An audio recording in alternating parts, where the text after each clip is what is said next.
To Council Meeting 25/3, which I open and welcome everyone here.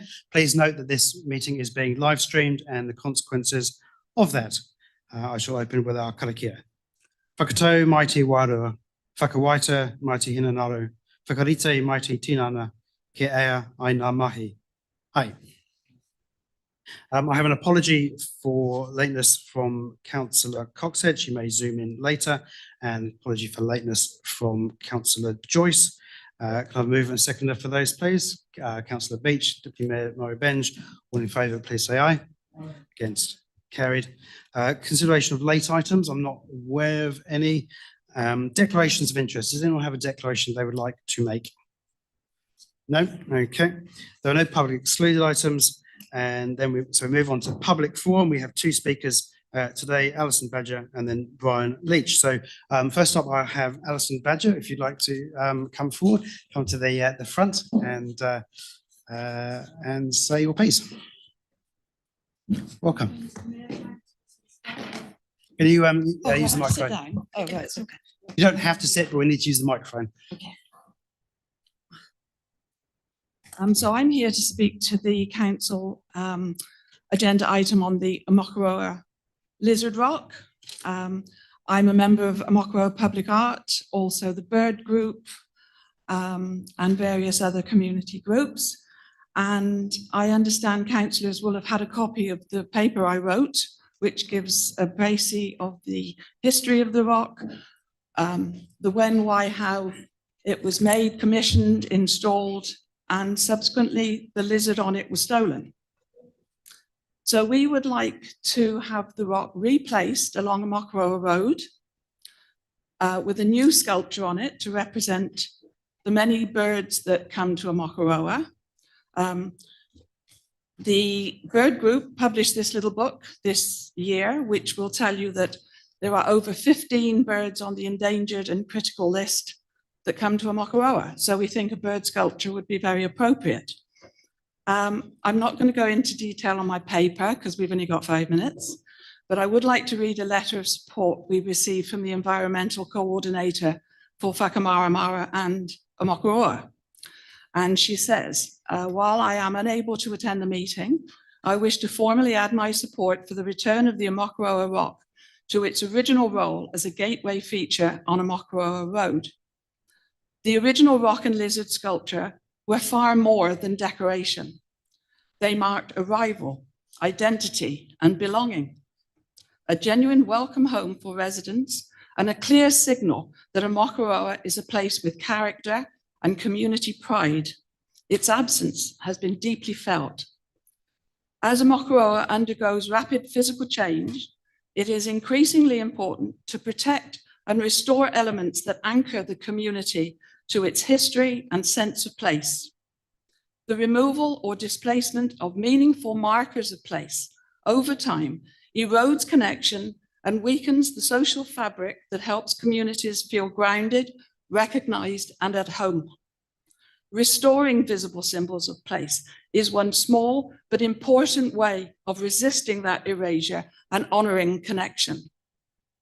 Gateway features matter because they are shared by everyone every day. Relocating the rock to a reserve would significantly diminish its purpose. Returning the rock to Amakoroa Road, reimagined with a new artwork, offers an opportunity to create a meaningful and lasting welcome that reflects the peninsula's natural beauty and community values without placing additional cost on local ratepayers. To finish, I would refer you to page 32 of your community plan. An attractive town entrance and gateway should welcome residents, and tree planting will complement the area. You already have the rock. You've budgeted for its replacement within the roading contract, and the Bird Group will finance the sculpture. So it need cost Amakoroa ratepayers, or indeed Western Bay ratepayers, anything at all. Thank you. Thank you very much, Alison. Do I have any questions for Alison from elected members? No? Councillor Sol? Thank you for the presentation, really good and so on. how would you feel if this moved back to the community and the community board to go out to the people of Mokoroa again to find other sites and ways of dealing with the rock and acknowledging, as you say, the entry into the area? As far as I'm aware, as I say, I am a member of Public Art of Mokoroa. There's been very, very limited consultation with anyone. The people I've spoken to, this has been a bit of a passion for me for some while. So I'll speak to anyone in the supermarket, in the pharmacy, in the cafe, at the boat club, anywhere. And I have yet to find anyone who disagrees with having a gateway into Mokoroa. Mokoroa has undergone such change over the last few years. You know, even the topography is changing. And to have something that actually says to anyone who drives by it, you're coming to Mokoroa, is important. So you have no issue about it coming back into the community to find a suitable place or options? I would welcome it coming to the community. I mean, we'd be happy to work with anyone who wanted to voice an opinion. Okay, well, noting that there's, oh, sorry, did you remember Benji wanted to? Alison, I agree with you. The community loved the lizard and the rock, and it was a welcome into Mokoroa. The difficulty at the moment is with all the roading works, it's an absolute obstacle course getting into Mokoroa at the moment. So the issue of referring it to the community board so that we can look at sites and work with you to make sure that we get it right. Because we don't want it stolen again.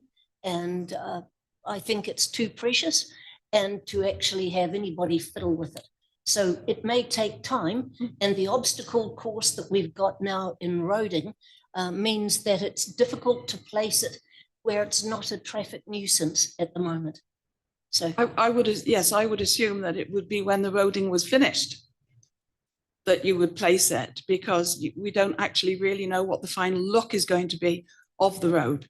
But as you come off the highway past the industrial estate, there is a long straight up to the Prole Road roundabout. So anywhere there on the left-hand side of the road would be perfect. But yes, I agree with you. It has to be done when the roading is finished. Okay, well, noting that we will be debating this issue, but not the actual positioning of the rock, but some of the sort of framework around that later on today. But thank you very much for your presentation, and being really helpful to hear from you. So thank you very much, Okay, Alison. thank you. Thank you. So next up, I'll call on Brian Leach, who wants to talk about mowing in Te Puke and footpaths. Brian.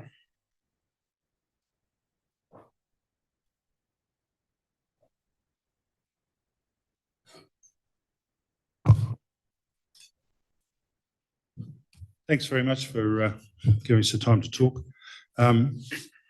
Initially, I was pretty upset about the way Te Puke looked because of the grass. Today, I would have to compliment the council on, one, their response to the complaints, and two, the way the town looks, as it was mowed yesterday and looks fantastic today. This is the third mow in 4 weeks, and that's as a response to the council responding to the complaints. You know, we had a group of people ready prior to the garden festival. It was run on the 14th of November to go and mow the place, and somebody beat us to it because they looked like a hay paddock. I understand cost is a major issue, but I do think that in all of our towns, if the grass is kept looking good and mowed on a regular basis, that's a priority. And we are all tourist towns, and people come into these towns and that's what they see first. And when they look like a hay paddock, it's not a good sight. So I do thank you for your response to the complaints, and I think when you consider your estimates later on today, I haven't seen the total budget, but I've heard that one of the options is too low, according to all the people I've spoken to. But I'd like you to get it so that there was at least 12 mows a year. When they do them is probably interesting, You've got 4 months of the year where you have to do very little, and you've got 4 months of the year where you have to do a whole lot, and the rest in between you can take your pick. So thanks very much for that. The second point I've got is footpaths. Number 1 road currently being done up. There was an ideal opportunity to put a footpath to the end of the town boundary. The number of people that use or walk up and down Number 1 road is horrendous. And in these sharp 2 corners at the bottom of the road at night, somebody will get bowled over. And the footpath would be probably 300 metres. I notice we've put one up Quarry Road, which will get used about 1/100th of the time Number 1 road will get used. So I'd just like in the future for the council to consider a footpath to the town boundary in Number 1 road to at least get people safely up to the straight part of the road. Thank you very much. Thank you, Brian. Appreciate your comments and alerting us to the well, for your compliments about the mowing ultimately and the and could put the footpath.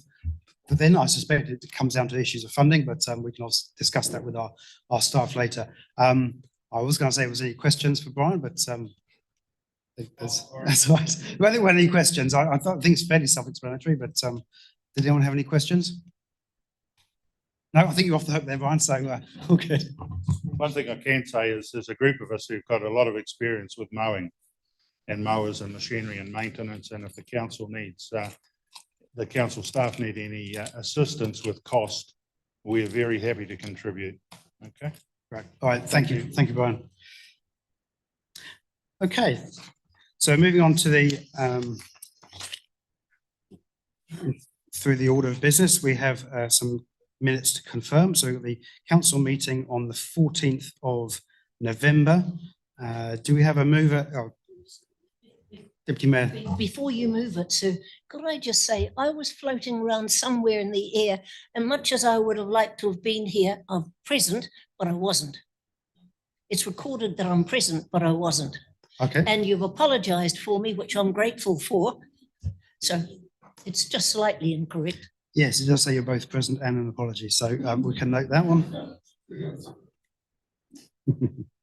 Okay, so with that correction, thank you for that. I'm happy to move it. Would you like to second that, Deputy Mayor? I'll put the motion. Oh, she can't. Of course she can't. Fair enough. Good point. Sorry, Councillor Dinsdale, would you like to second that one? Awesome. Okay, well, I'll put the motion. All in favour, please say aye. Against, carried. Okay, right. So next item, it's page 15, and it's the Boplas annual report. And I believe we have Stephen Ball, CEO of Boplas, to present this one. Stephen.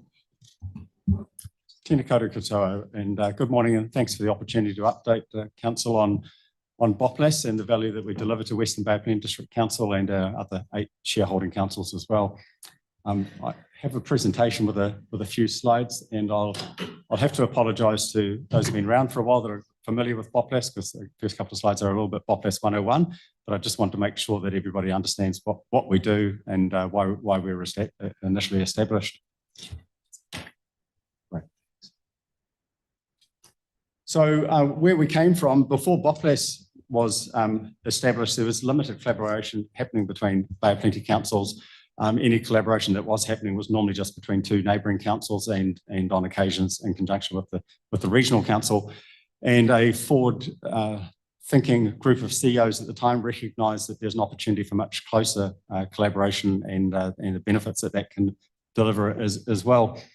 So the drivers for establishing Boplas are as relevant today as what they were when Boplas was set up. Financial imperatives. I mean, councils are under a huge amount of pressure to spend less and deliver more. Partnering with your neighbouring councils provides an opportunity to deliver that more financially effectively than trying to do it on your own.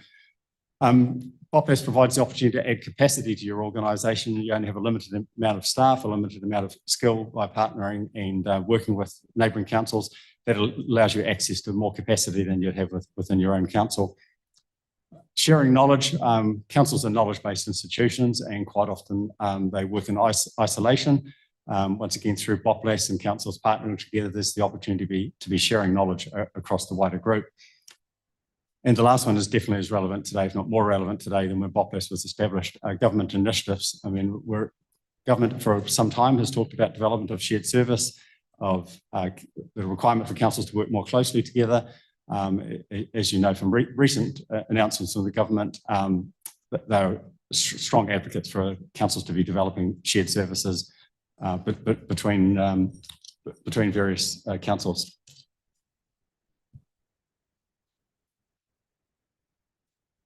So just quickly touching on BOPLES governance, I report to a board of directors. The board of directors is made up of the 9 CEOs of the BOPLES participating councils.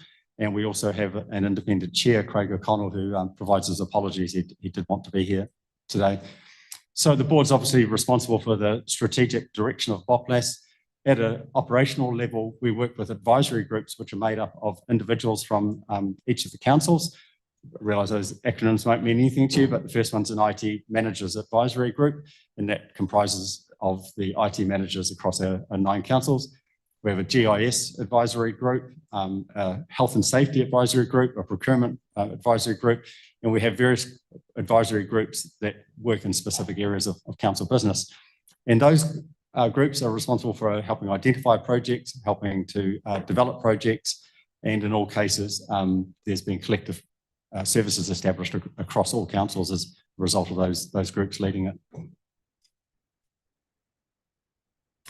So BOPLES has 2 primary work streams, the first being shared services. Shared services effectively is where 2 or more councils get together to deliver a service as opposed to them delivering it individually. And I'm sure you can imagine in local government there is a lot of opportunity for that because we're all doing the same thing. Shared services help to deliver greater efficiencies back to councils. It develops a consistent standard across councils, normally established on best practice. That's really good for within councils, but it's also really good for when the public need to engage with councils too, to know that there's similar processes and systems across councils. And shared services provide long-term savings. Typically, they have an upfront cost to develop the service, but with the intention of it providing long-term savings. Conversely, joint procurement, which we've undertaken a lot of projects with, provides immediate savings to the councils and is generally done at fairly low cost as well. With joint procurement, BOPLES typically aggregates the volumes across our member councils and goes and represents them in the marketplace and purchases with much better pricing and better service levels as a result of that. So when BOPLES was established, our directors had a catchphrase. They said, if things are going to be done by BOPLES, they need to be better, faster, cheaper, and easier. I've provided some examples there because we believe we achieve all of those. Better services, joint procurement of contracts has provided much better services to our councils. Post and courier is a good example. Because we had the 9 councils together, we had more leverage around what we wanted in the way of services rather than dictating to us. Faster, I've got an example there. We've put in a fibre network between our councils, so there's fast communication across the Bay of Plenty region. Cheaper, once again, joint procurement's delivering a lot of values in that space. And easier by having a single contract with the supplier Ministry of BOPLES is certainly a lot easier than 9 councils operating 9 separate contracts. We've undertaken about 52 initiatives, and that's delivered back over $38 million worth of savings to the councils. And I'd just like to remind you that BOPLES is a very small organisation. We're 2.5 FTE. I'm the only full-time employee in the organisation. So for a small organisation to be returning 38 million back to councils is a very good return on investment. Looking specifically at Western Bay of Plenty District Council and the benefits being delivered, the savings last year were just under 330,000 to this council. Since BOPLES was established, it's over 3.5 million of savings, which Western Bay of Plenty District Council have achieved. And a lot of those savings continue long-term through the ongoing contracts that we have in partnership with the other councils. There's also a lot of additional benefits that aren't measured necessarily on a financial spreadsheet. For example, the lower procurement cost. When we go to market, we represent 9 councils and we do 1 procurement process. If BOPLES didn't run that process, you would have 9 procurement processes in the marketplace which is obviously not as efficient from a council perspective, but also not very efficient from respondents' perspective, that they're having to respond to 9 separate tenders quite often for the same type of thing. Simplified vendor contract management. If the contract's through BOPLAS, it's managed centrally, so councils don't have to put the time and resource into managing the contracts. And I've mentioned before, it's not only financial benefits, there's also quite often improved levels of service that are provided because we get much more leverage being a large group of councils as opposed to councils on their own. And through BOPLAS, there's that opportunity to be sharing knowledge and developing best practice. So 24-25 annual report, it was a very successful year for BOPLAS and ultimately for our shareholding councils. And a number of new initiatives were undertaken last year and significant savings provided to our councils. It's been a very busy year, and as you'll note from the extensive list of projects on pages 18 to 16 of our annual report, I'm not going to talk through each one of those projects, but I've just put 4 up there that I thought I'd quickly talk to.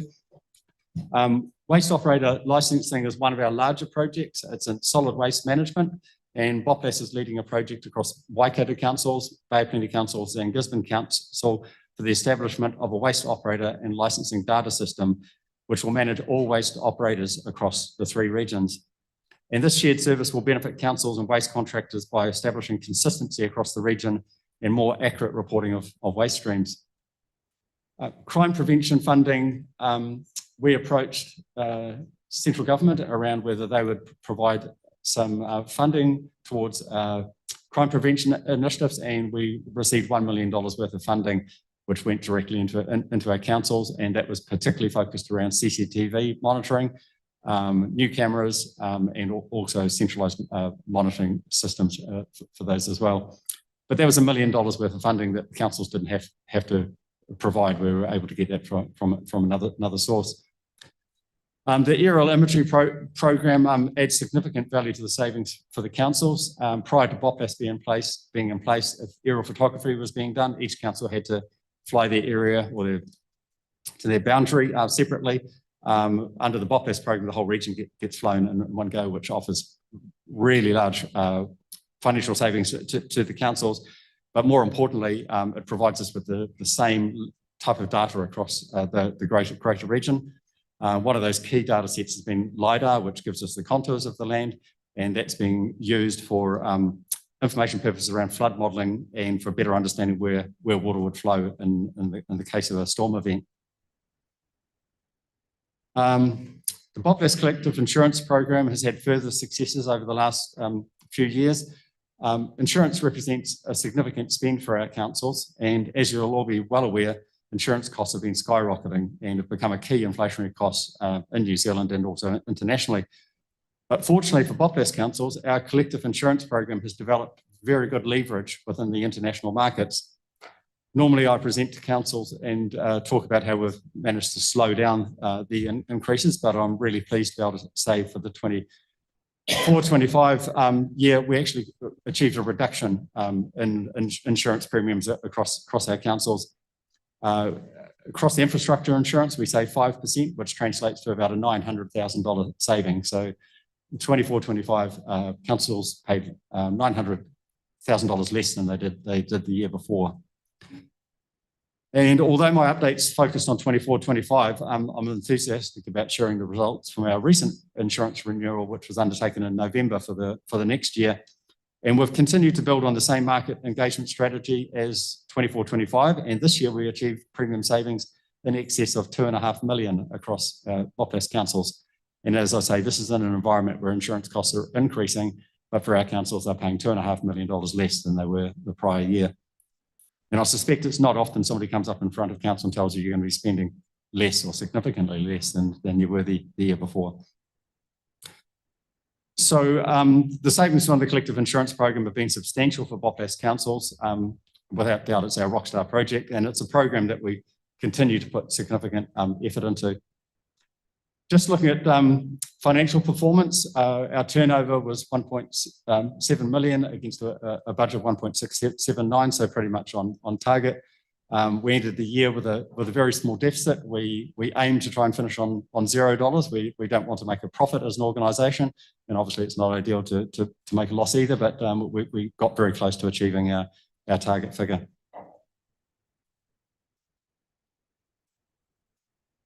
So just looking at strategy and direction and the opportunities. Our board are encouraging a greater regional and cross-regional alignment. There's other LAS in the North Island. There's two others, and we currently work very close with them. The intention is to continue to develop projects in conjunction with them, and rather than often the three LAS going down similar paths, one LAS taking a lead in a particular area and another LAS taking a lead with other projects. The board's encouraging a lift in shared services. And as I said earlier, that's a message that's definitely coming through from central government as well. So a lot of opportunity in that space. And we have to remain adaptive and focusing on the changing environment, particularly the changes that are proposed in local government. As I mentioned, we're developing further interregional opportunities. The intention is that any LAS that establishes a service, it will be opened up to all the other LAS councils to participate as well. And the board of encouraging us to continue to develop our Mahi Tahi local government collaboration portal. I appreciate you won't all be familiar with that, but we identified several years ago that often there was activity happening in councils that other councils were unaware of, and they could have partnered with them. So we established this portal where people can put up information about projects that they're working on, and then other councils can say, look, we're working on that same type of project. Can we share information? Or they may have recently completed that project and they're able to assist a council that's undertaking a similar project. So that portal is becoming very widely used. We now have about 4,500 users across local government in New Zealand. And it really is a good example of how councils can benefit through working together. So just finally, BOPLAS working with Western Bay Planning District Council. I mean, working with the council is about helping to develop efficient service delivery, centralised services that help this council and our other councils deliver internal and external services more efficiently. And I've given the example of the aerial imagery. I talked before about the capture of the aerial imagery, but all that aerial imagery goes into a single database, which is shared across the councils as well. Once again, a real efficiency saving compared with 9 councils doing it themselves. We're aiming to help councils with simplified engagement. Many of the services we put in place ultimately will deliver services back to the public, and by having a simplified process is great for our communities and for our ratepayers. And then long-term regional, inter-regional planning, rather than councils thinking within their own territory, through BOPLAS is the opportunity to be thinking beyond the boundaries. And the last one is always a key driver for us, is the financial savings that we're able to provide back to the councils, which ultimately benefit our ratepayers. So happy to take any questions. Thank you, Stephen, for that presentation. It's great to hear what you do. And so now I'll open up to other councillors for questions. Deputy Mayor Murray Bench. I'm fascinated. Crime prevention cameras are really important to the community, and we don't have enough funding put aside to actually achieve what the community wants. You said you went to the government and they came up with $1 million. Who on earth got that? So that was BOPLAS working with MSD. Sorry? That was BOPLAS working with the Ministry of Social Development. So it was co-funding. We had to commit to putting in $1 million ourselves, and we got $1 million to contribute towards the project. Yeah. You said that, but you represent all councils, and why weren't all councils consulted on that? Did you say why weren't they? Yes, because as I said, crime prevention is important, and the cameras, everybody wants something in their communities, and we can't deliver them. So the 50,000 that we have got to spread amongst 3 sections of our council district, and you get $1 million from central government, and we don't see $1 of it. Perhaps we should ask what we did receive rather than making accusations, but can you explain how much of that $1 million Yeah, we I got? better clarify that. The money doesn't come to Bopless. The money comes to the Bopless councils. The councils are shareholders of Bopless. All councils were consulted on how the funding would be used, and it was divided across the councils. In the case of Western Bay Plenty Council, additional cameras were purchased, and also upgraded CCTV monitoring was put in place that wasn't in place previously. So the reason why I mentioned it today is Western Bay Plenty District Council certainly benefited from that because it was money that they didn't have to contribute because it came from central government. Brad wants to clarify Brett's for us too. Yes, thank you, Mayor. So I can confirm that our council did receive $100,000, which was used to make the transfer over to TTOC as well as purchase additional cameras. Any other questions? Councillor Elvin? Stephen, thank you very much for that report. I really appreciated it. And there's no question about the value of shared services. I'm not totally familiar with Bopless, so you'll have to excuse my ignorance. But, you know, we're living in a time of really increased rates pressure. And is Bopless solely just focused on direct council shareholders, or are there opportunities to extend some of these benefits to sort of friends and family? You know, we've got a lot of entities that are associated with the council, volunteer organisations, charitable organisations that may benefit from some of those traditional shared services, benefits, phones, fuel, all that sort of thing. If you get into that, anything that reduces the burden on the ratepayer directly, I'm sure be gratefully received.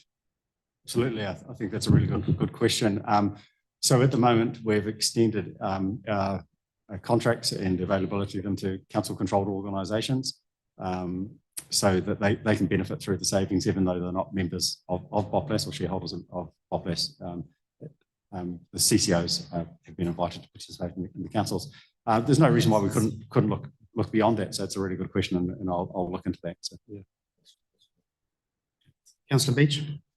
Yes, thank you, Stephen. Again, I'm new to this podcast thing but good presentation, appreciate it. Two small questions. One, you quoted 38 million savings to councils. Over what period of time is that 38 million? What was that in relation to? Sorry, There was one of your slides you had up there of savings to councils. 52 initiatives. Million.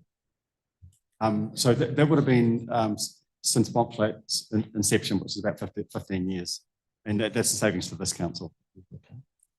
And just following on from Margaret's question about crime prevention and the $1 million money towards cameras, is that an ongoing thing, or are you having to apply for that annually? It was a one-off because there was a lot of media attention around ram raids and other levels of crime, particularly youth crime. So working with the government, we identified where local government could assist in that space, because obviously they understand their environments and their community. So it was just a one-off co-funding provided to the Bopless councils. Councillor Sol? Yeah, thank you. And again, for the work done in getting that money for cameras and monitoring. But my question is about the regional council, for instance, are one of the members, and I work with a small trust that administers funding, and they are largely involved in environmental issues. And so I'm seriously signing off money all the time for materials that they use for things like predator-free situations. Are you supplying, or is that something that you've had requests from regional council to assist to bulk purchase baits and stations and so on like that, or is it something that we could look at? No, it's not something we've been asked to look at, and I imagine that's because it's quite specific to the regional council, and if we were to run a procurement process, it would only involve one council, so it may not provide the benefits that some of the other categories that we undertake for procurement for. But we have been approached by regional councils on whether we could procure on behalf of 2 or more regional councils for something specific.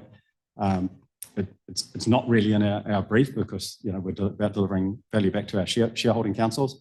But if there was enough regional councils that wanted to take that approach, we could certainly assist with it, even if we didn't run the process. So it's not something that a district council could work with you on as well? Is that what you're saying? If they had the same requirement, then we could do it, but yeah. Councillor Daly. Stephen, I'm interested in the waste operator work that you've done. Has there been any discussion about bin tags or for curbside collections? Because currently we've got a system with a disposable tag that causes a lot of issues in the community, and there's been talk about an electronic system that could potentially be used to be a lot safer and simpler and less grief for the users. Is that something that's come up with your other councils or through this group? It's not something that we're looking at, but there is a Central North Island Waste Liaison group that identify areas that could be brought to Bopless, and I'll see if I can find out if that's been raised by that group. If Western Bay is a member of that group, if it hasn't been raised, then I'd encourage that person probably to bring it to that group. So I think we're going to discuss some of those aspects tomorrow, Grant. So we'll discuss it then as well. Just a quick second question. Of course. Look, I know it's probably a bit too big a subject, but has the issue of standardised ERPs ever come up through Bopless? Because I know local government New Zealand have often talked about the need for a standardised system across New Zealand would solve a lot of problems. But is that something you've ever discussed or looked into? it definitely is, and it's a really good question, because when Bopless was first established, we looked at a common ERP across the councils. We also looked at a common asset management system across the councils, a common document management system across the councils, and a common GIS system across the councils. GIS we've achieved, and through Bopless, all our councils operate on Esri, the Esri platform. Prior to Bopless establishing that, councils were on different systems. Document management, we managed to get most of the councils onto one system, which was objective. But ERP became really difficult because it's so ingrained within council business.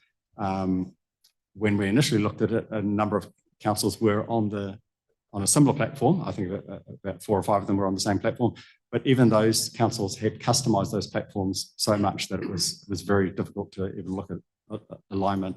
So it's a really good question, and I know central government has mooted ideas around it. So I think it does need to happen, but at this stage, it's not a project that we're taking. We tried, but we're not taking forward at this stage. So, yeah. Okay, Councillor Joyce. Yeah, as you're probably aware, we're members of 2 different shared service groupings, one for the Waikato that we're a part of, and also for the Bay of Plenty. I mean, they don't seem to overlap too much, although aerial photography seems to be a feature for both. How closely are you working with the other shared services companies and looking perhaps even to build a bigger whole that might actually achieve more? Yes, that's a great question, because that's what our board are encouraging us to work more closely with the other LAS. We always have worked closely with them, but there's certainly greater opportunity. So in New Zealand, there's 3 LAS. There's ourselves, there's CoLab in the Waikato, and there's MW Manawatu Wanganui, LAS in the central North Island. I worked very closely with my equivalents in the same LAS, and we have agreed that no project will proceed with a single LAS without engagement from the other LAS. And we've also agreed that any services that are currently in place will be shared across the LASs. So, for example, Western Bay works with CoLab in the building services, working with CoLab at the moment to develop a Bopless package effectively for Bopless councils to be able to participate in that service. Manawatu Wanganui LAS have developed a debt management service, and that's been opened up to Boplas councils to be able to use that service as well. So it's a great question because there is an opportunity to collaborate outside of the Boplas region, and they're our natural partners is to collaborate with the two other LAS that operate in a very similar manner to the way we do. Okay, Miriam? Just to reiterate that where possible, we'd like to work with the other LASs as well, given that they cover quite a large area, but not all of New Zealand. There are some anomalies. When we first looked at the insurance coverage, which was the first major contract that Boplas got into back in the day, it was to our advantage not to extend it to other regions because they had different insurance ratings. And so we were able to secure a better discount based on our geography. So that's why some of the things that we do, we don't want to make bigger because actually that affects our risk profile. So we analyse those on that basis. So just to let you know, some things are better if we do them in not too big case, given the size of the New Zealand market and the quotes from the UK and things. Councillor Rain? Thank you, sir. Just a couple of quick questions. Do you provide a report of this type to all member councils each year? It's just an annual report, so it's available to everyone. Yeah, but is it done yearly is what I'm asking. It's an annual report. Yeah. So then the next question would be that I note that the crime prevention work is in 23-24 period. So I'm just wanting to understand why we're still highlighting that as a recent benefit within this report. So the funding was received in the year prior, but it was spent in the year that I'm reporting on today. So the development of the monitoring services, it's still ongoing actually, but the bulk of it was done in this financial year that I'm reporting on. Thank you. So I think we pull it together at this point, but thank you, Stephen, for presenting. There are two recommendations there, basically to receive the annual report. So could I have a mover and seconder for those two recommendations, please? Councillor Dinsdale, Councillor Sol. I assume there's no debate, so I'll put the motion. All in favour, please say aye. Aye. Against? Carried. Thank you very much, Stephen. So moving on to a similar, but to the Tourism Bay of Plenty annual report, and I believe we may not have Jody, or no, Pilar's going to. Okay. Yeah. Okay. We've got Oscar, Richard, and Russ to present to us then.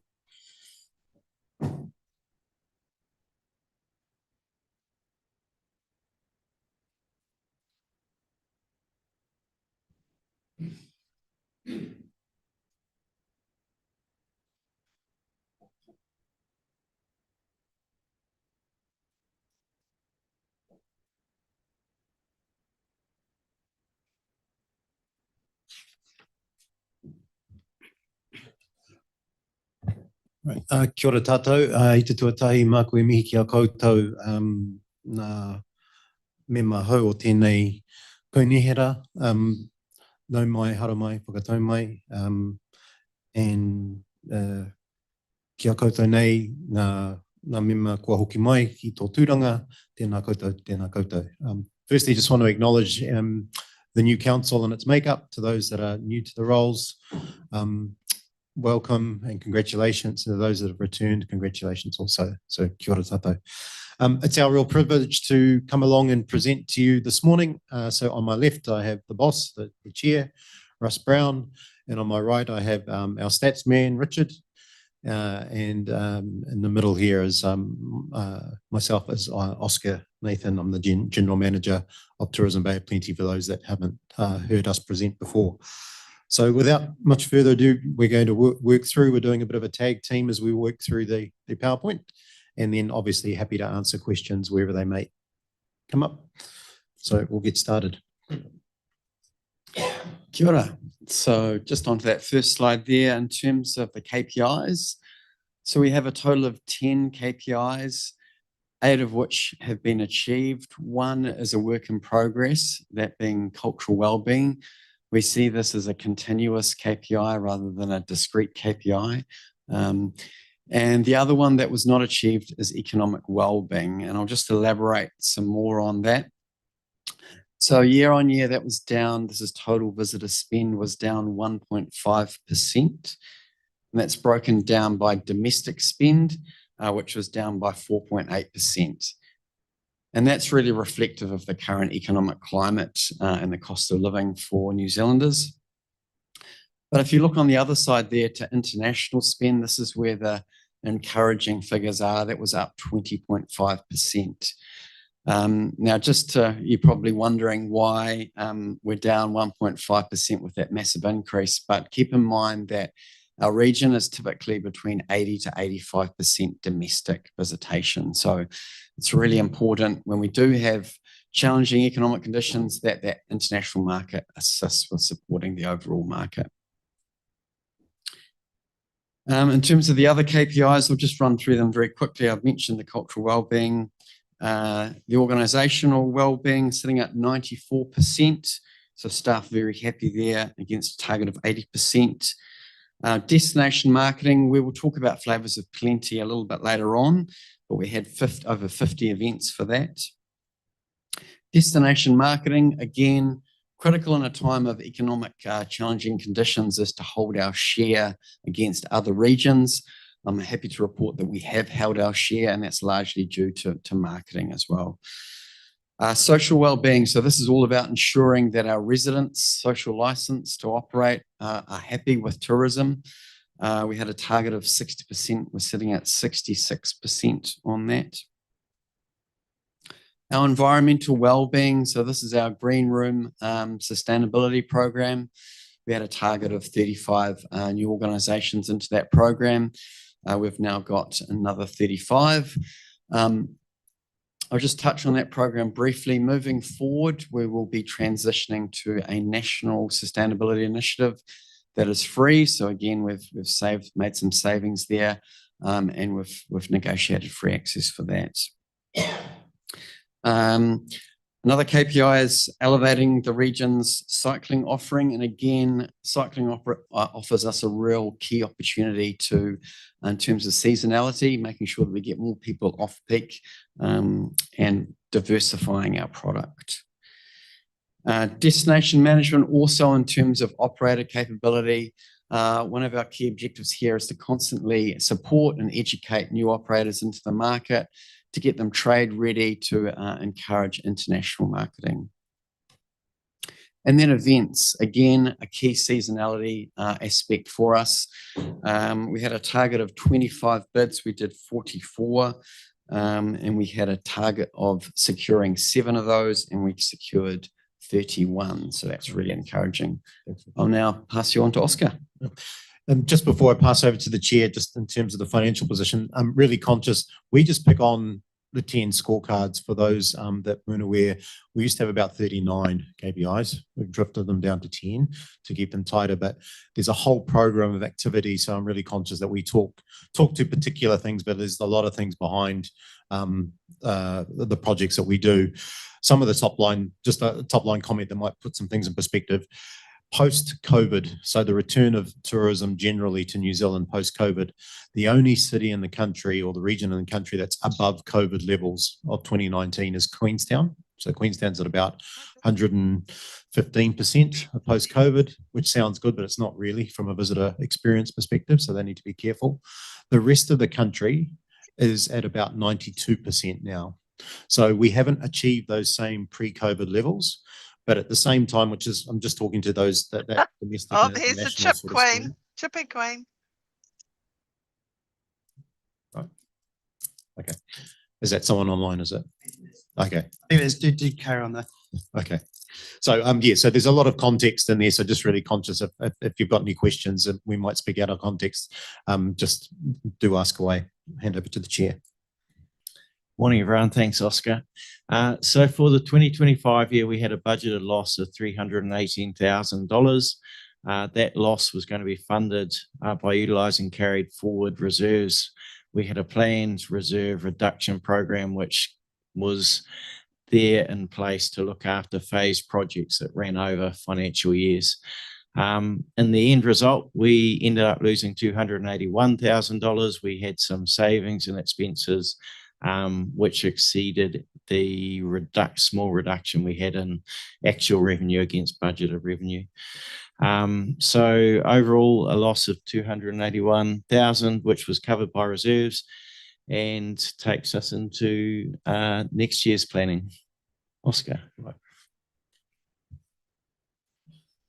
Just to touch on one of our key programs, the visible one, so cruise visitation and passengers. So again, I'll just let the pictures do the talking and the numbers, but essentially the narrative across the country is cruise generally is about 20 to 25% down. However, here in the Bay of Plenty, we have really held our ground on that. So you can see there's only really a little bit of give in terms of total passenger numbers, even though our cruise ship visits are down from 90 to 83, the size of the vessels that are coming are bigger vessels.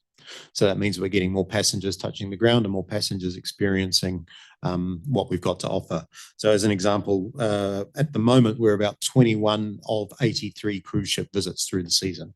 So this weekend that just came was a really busy one. We had a double cruise ship day on Saturday and a double cruise ship day on Sunday, including the brand new Discovery Princess, which came through, which was fantastic. So cruise is doing us really well. And again, I'm lucky to be on the board of Cruise New Zealand, and we're working very hard to ensure, and the government's actually working with us quite closely with the Minister of Tourism and Hospitality, as well as her colleagues, to start putting the message out about cruise being a lot more attractive than it has been in the last couple of years due to post-COVID recovery. So I'll pass over to Richard. Yeah, so I mentioned Flavours of Plenty before. So we had 23 Western Bay organisations get involved with this. We also won the Industry Collaboration and Alignment Award at the Tourism Awards in 2024. Just some key stats there. So I mentioned we had 51 events. It brought in 162K of revenue, and we had over 5,000 attendees to that. So we hope to keep growing this. We see this as a way to really showcase the region's horticultural provenance and expand on that. Again, for councillors who may not be aware of our sort of our mission statement and our focus, we base ourselves on 4 place DNA pillars. So if you think about the Western Bay and Coastal Bay, the identity of those DNA pillars are in these 4 things. So it's Māori culture, ocean and beach, our natural landscapes, and also horticultural provenance. So one of those 4 pretty much are the ones that we focus on, and Flavours of Plenty is the key one for horticultural provenance. I'm not going to talk too much about these, but these just give you a sample of some of the programs that we deliver on your behalf to residents and ratepayers. We provide the eyesight services, the guides, working on definitely we're probably one of the RTOs that are leading in the digital storytelling, both with destination apps and kiosks. I'm happy to say that we are also, as Tourism Bay of Plenty, I'm lucky to be chairing the Kiwi North Collective. So that's the first time that the whole of the North Island, from Northland all the way down to Wellington and every region in between, we are all collective in our working partnership with Tourism New Zealand over the next 3 years. And I'm lucky to be chairing that group. And so that enables us to get a significant partnership investment with Tourism New Zealand in the markets that they operate on, which is basically everywhere outside of New Zealand. So Australia, primary markets for us, Australia, North America, China, and UK, Europe are those key markets. So really happy to be a part of that group. Our domestic marketing channels, we continue to invest in those heavily and grow those. We had a cheeky campaign that we put out, again, all about value for money, but we came out with a campaign working with Woods Creative that was, it's pretty good. So I'm not sure if you saw that. And it sort of plays to our tongue-in-cheek way that we take ourselves quite relaxed and easy, and we look at all the stunning things that we do every day, we have access to, and generally we just say it's pretty good, but we know it's damn spectacular is what we're really saying. that campaign's been pretty successful. Major events, data sustainability. I was on the Discovery Princess on Sunday. I was fortunate to be a guest of the captain, and we had a look at a few things, and one of them was we went into the big auditorium where a lot of the cruise passengers actually sit and learn about their onshore experiences before they get off. And I'm very happy to say that up on the big screen was Omanua Falls as their product of purchase option. So that passion of love that took us a while, but that was up there on the big screen on board the ship. So that's a great way of bringing product to life in terms of getting that experience sold. So I might finish on that one because that was a good highlight. Cool. Thanks, Oscar. From a governance point of view, we had 2 retiring trustees in the course of the year with Claire Swallow and Jason Hill retiring. We found 2 very good additions in the form of Brian Staunton and Megan Fleming. They've both brought a great set of skills, and our skill matrix across the board's now quite balanced. So happy with where our trustees are sitting on the board now. In terms of our 25 to 28 direction, we've got a list up on there. The 4 key things for us at the moment. The first one is undeniably exploring sustainable funding models. We know that's where the pressure lies. We know there are some great examples, both offshore and onshore, of how we can work on that front. We have a committee within our board who is focused on trying to establish how we can front foot that and come back to yourselves and TCC as our co-stakeholders at what we can be doing on that front. Second objective is around, in the current environment, providing direction and support to promote our major events in the region. We are blessed with what's coming our way, and it's really important that, again, we're doing best practice in terms of how we can support those events and promote them. Third objective is seeking stronger data sources. Richard, to my right, has had probably a few times where he's pulled his hair out over cuts that go into data information, and we have worked hard to try and find the best ways to establish solid information, solid data that we can be making the best decisions on for our region. And the fourth one is obviously, as Oscar's just talked to, cruise sector advocacy. So the more we can do on that front, the better. It's a great part of the industry for our region, and it provides significant benefits, despite a somewhat confused front at times about where those cruise patrons go. Our region benefits massively from them. The only other one is the bottom bullet point on your slide, which is the Place Brand Project. So I chair the Place Brand Project. We are very fortunate to have Mayor Denia sit on that committee with us, along with TCC, elected members, and a range of marketing skilled professionals. But I should probably let Oscar just talk for where we're at on that. So just to update, so really conscious about the identity of our region has been a big issue, and it's close to everyone's hearts. So as some of you may be aware, and just to recap for those that aren't aware, if you were to refer to a website, Our Tauranga Region, you go to that website, you will see on that website a lot of detail about the 2 shareholder investors in coming up with an identity for the region of that encapsulates both Western Bay and TCC. And you'll see there's FAQs in there and a whole series of things. Essentially, we've been on a journey with that project, and we were very happy last Friday to hit a milestone where we have gone through very extensive community consultation. Many of you have met Hayden Mariner. He's been at everything on every weekend.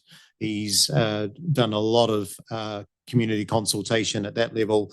We've now got to a point both on formal research, both qualitative and quantitative, and a process that we ran in terms of shortlisting agency, because everyone thinks you run to the agency first and you run to the logo. That's not what you do. You actually get your understanding and your stories and such right to a point where you can brief the agencies and get them to pitch. Essentially, there were 10 RFPs that came back, requests for proposals, really good caliber of agencies across both New Zealand and across this region. And ultimately, it came down to, we went from 10 to 5, and then we had a marketing group that got down from 5 to 2. And it came down between the two finalists were Woods Creative and the other one was Guardians. I'm not sure if these names mean much to you, but in terms of, and then ultimately the successful agency was Guardians. For reference, Guardians have significant, they are creatives. They get storytelling really well. They have the accounts with Tourism New Zealand, New Zealand Story, the Crusaders, Silver Farm. Locally, they've got Mercury Energy, Stony Creek. But more importantly, it's not about rattling off the big the big ticket items stuff. That's just some of what they do. The thing is, they get the creative really well, and what they will do is they will enable us to bridge our story around that, to then pass that on to whoever we want afterwards once we launch it, to continue that story going forward. So the person there is Anzac Tasker. He's just come away from New Zealand Design Awards with significant kudos both at gold and platinum level. And he works quite closely with Tyrone Ohia, who is one of our national localized assets here with Ngāti Pūkenga and Ngaiterangi. And Tyrone recently did the National Manuatia Matariki brand work, and also the Tauranga Art Gallery work as well. So yeah, we're quite excited about that. So where are we at in that journey? We are about a third of the way through in terms of budget. And we now have 2026 to get into the development and deployment of the brand. By the time we get to the end of June, we will have landed a community identity. So that's where we're at with that.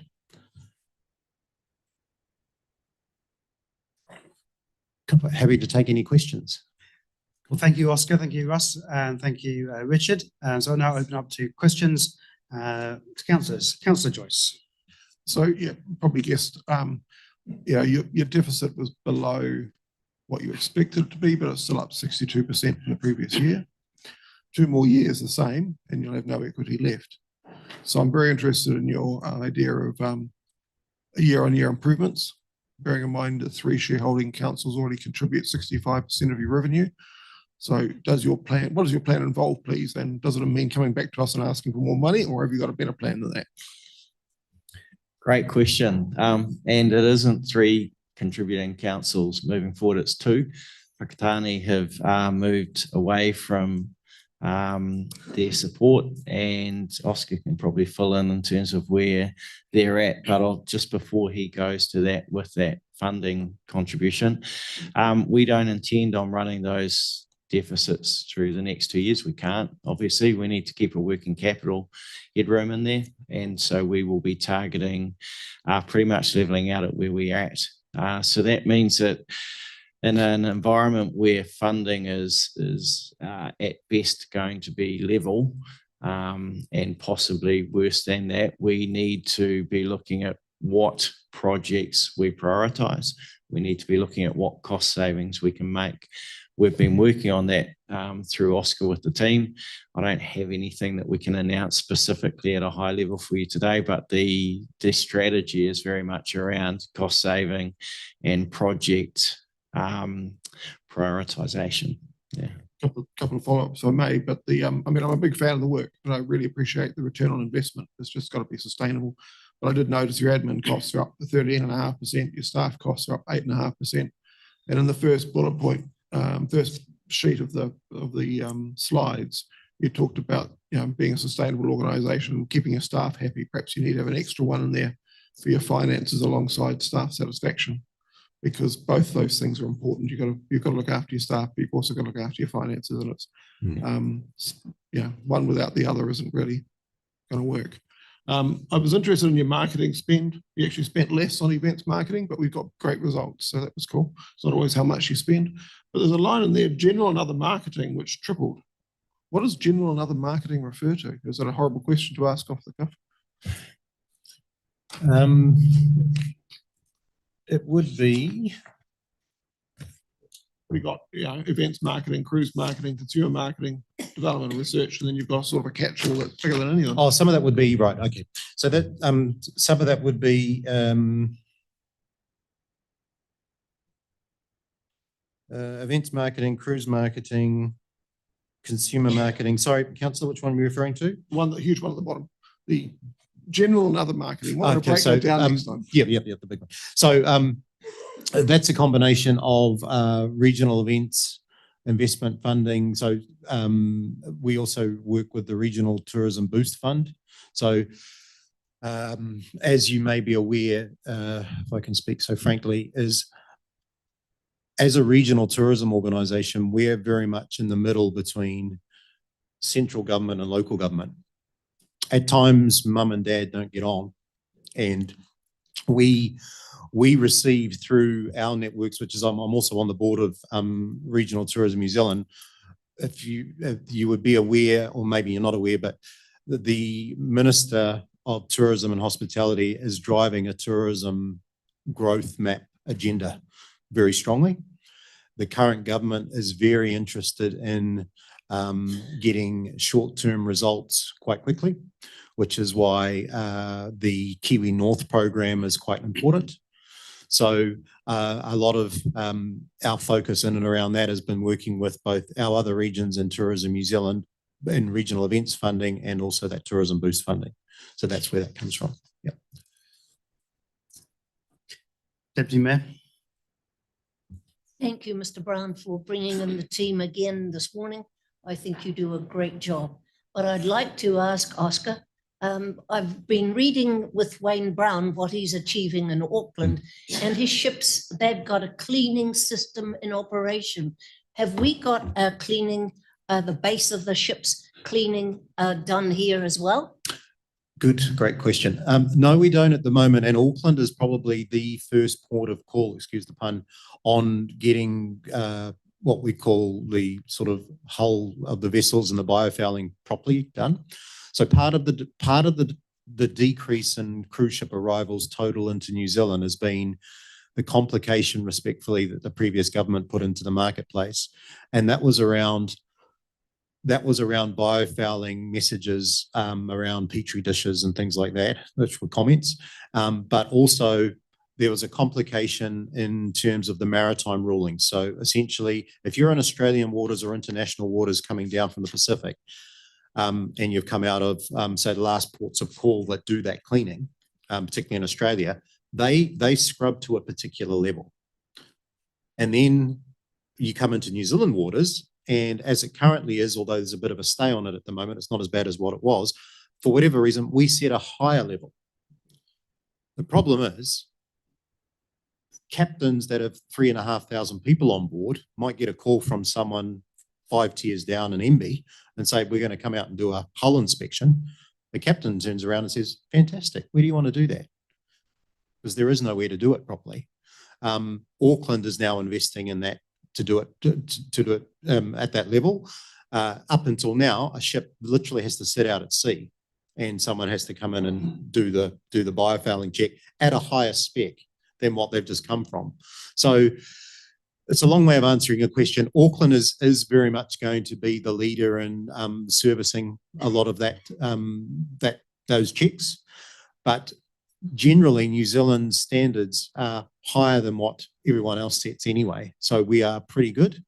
And the other thing that Auckland has just announced through the Mayor and partnership with government is they are investing in a significant cruise terminal. So they're actually doing some cruise developments. That will work well, but we still rate very highly in terms of our visitor satisfaction when people get off the port and see the mount laid out and see our beach laid out. So we're not too worried about that, but we're keeping an eye on it. So long way to answer your question. yes, it's good for Auckland and that's happening. So But- it's good for Auckland and that will serve New Zealand? Yes, yeah.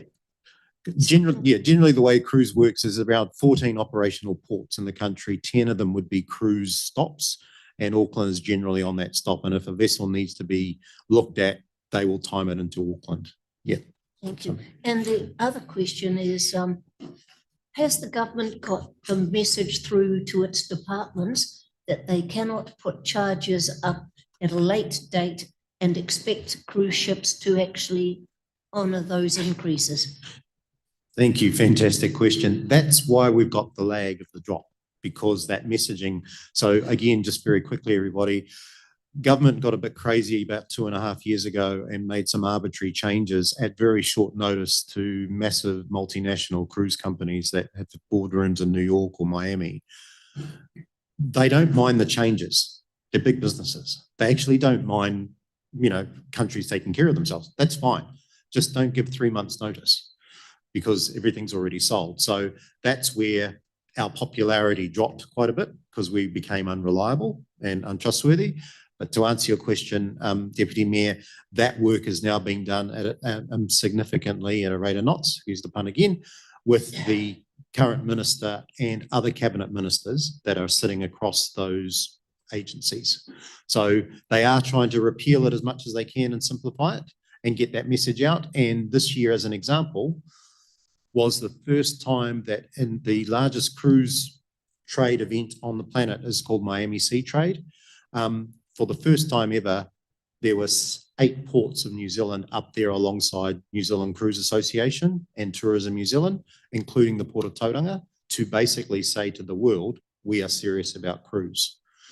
We don't make much of a big impact. We're about 2.5% of global cruise.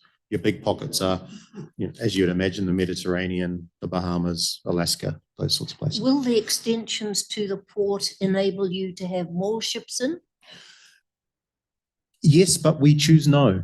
So part of being responsible and our regenerative strategy for the region is, you will notice the only time you'll ever see 3 cruise ships at the Port of Tauranga is in the adverse event of weather, them being redirected from another port or something's happened.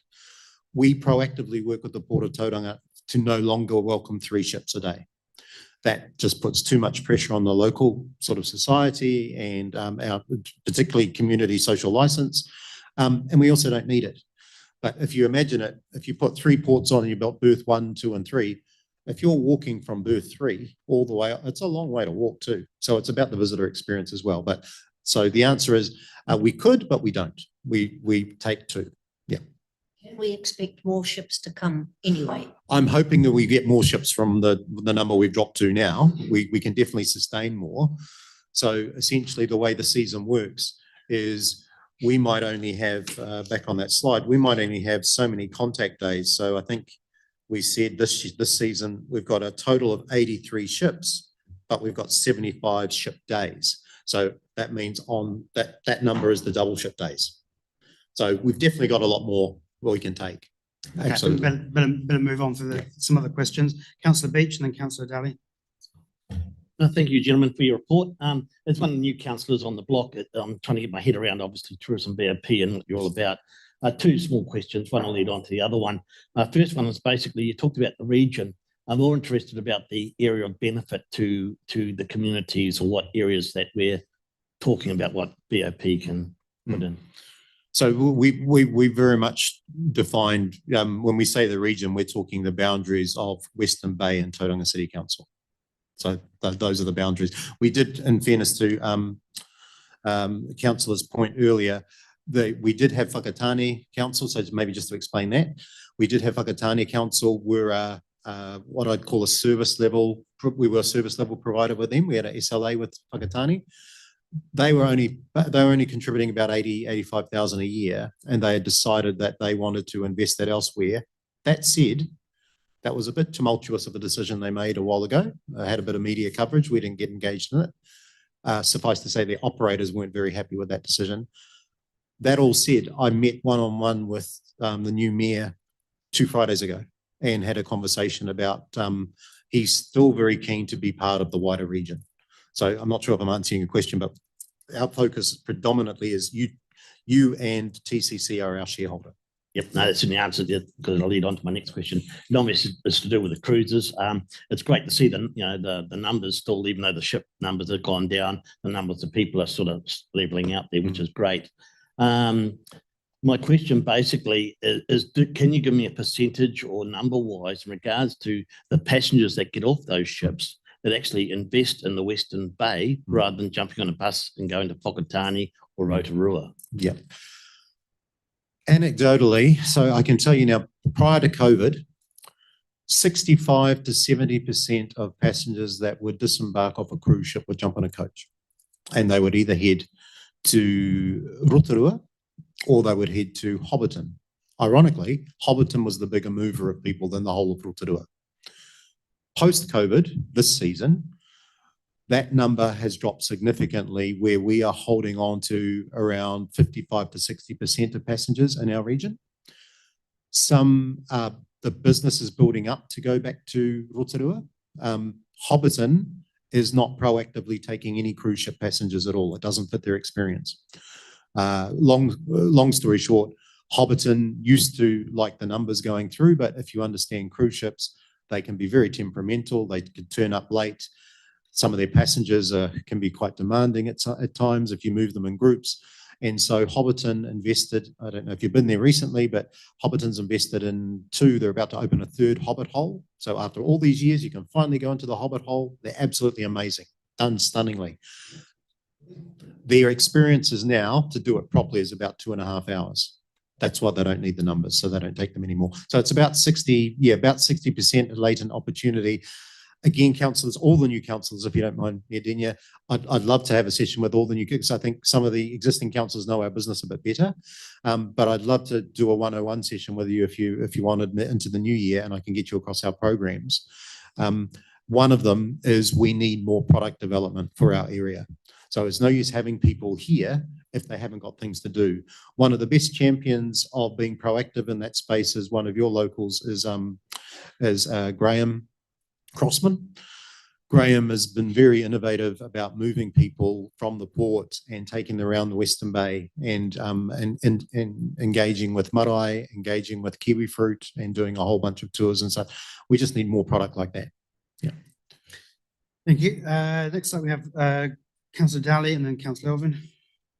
Yeah, Oscar, my question was about your last point actually, in terms of operator capability building. I'm not sure, is it a target or is this an achievement minimum of additional 5 operators with Qualmark certification? How is that progressing? I mean, obviously it's a challenge. It is a challenge, and 5 might sound on the surface, it might sound pretty low, but that's sustaining. So it's sustaining the ones that are there and growing it by 5, right? So not just 5. Yeah, it is difficult. Part of the challenge we've got is also Qualmark. It might be a metric we might have to have a look at. We read the relevance of Qualmark today versus what Qualmark was a couple of years ago is starting to change a little bit.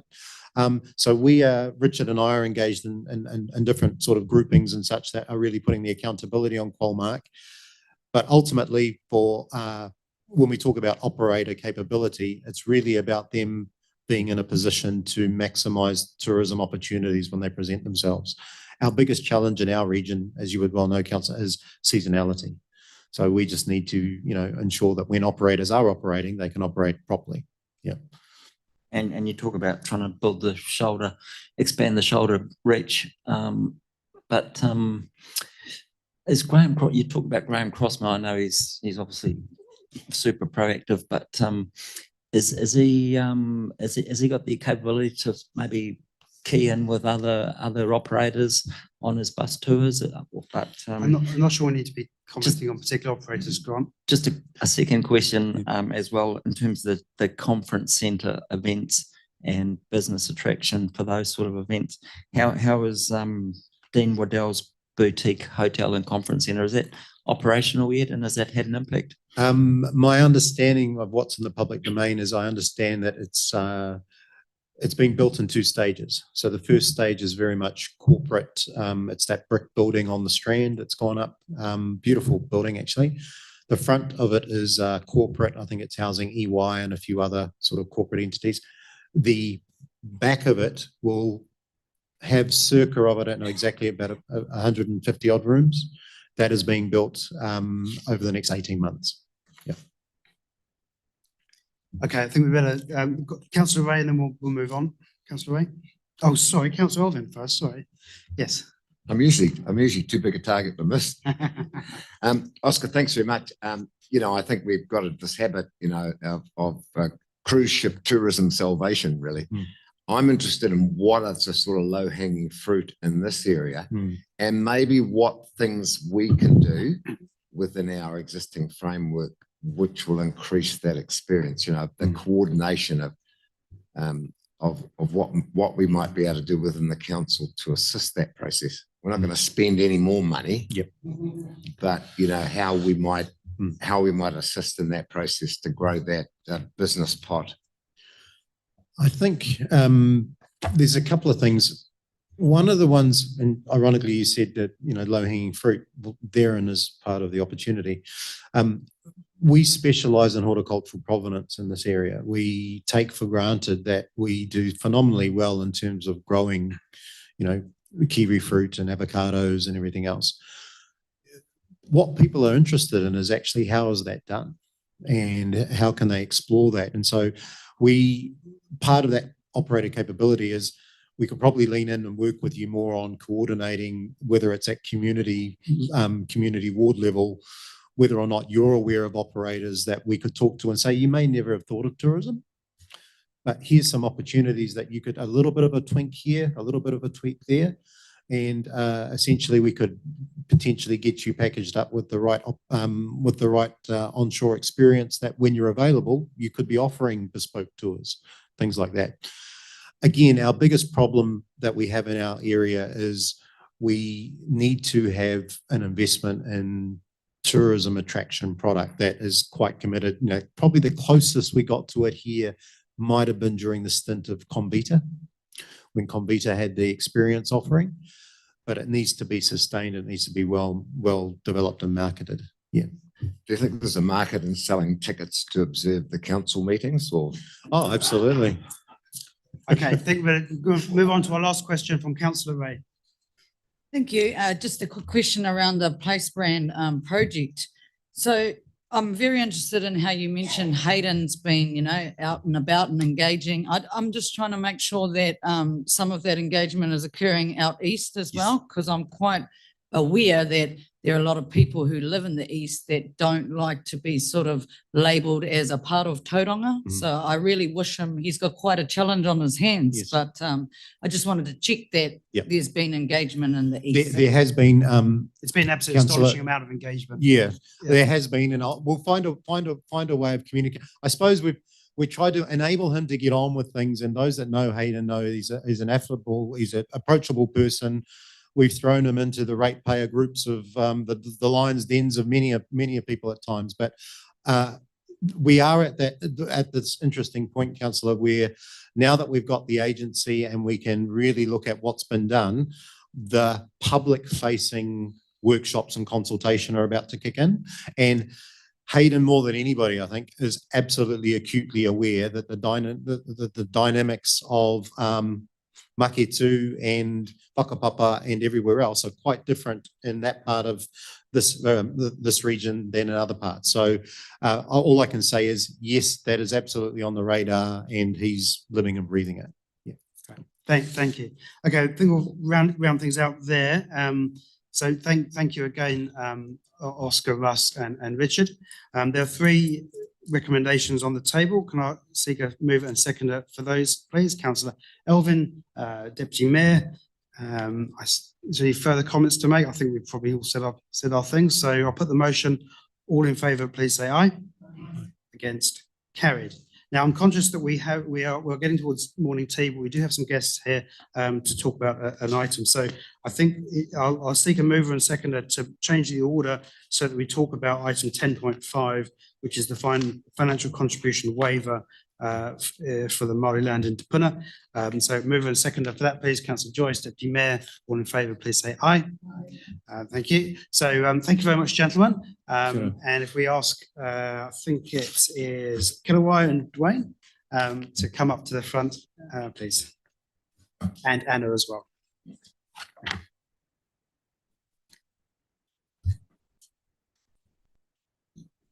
Yeah, we're on page 234. 234.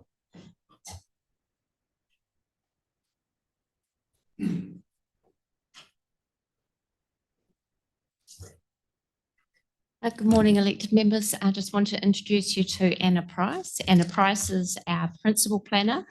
She will be talking to the paper we've got before us, which is for reduction of financial contributions for property in Waipa Road in Te Puna. For those new elected members, just to kind of give you a background, we have got council's financial contributions, fees and charges policy that applies. So it does provide a reduction for financial contributions for papakainga and for community housing. And this paper is in relation to that exemption provisions that apply under that financial contribution. So I'll pass over to Anna now to introduce our guests and talk to the paper. Thank you. Good morning, everyone.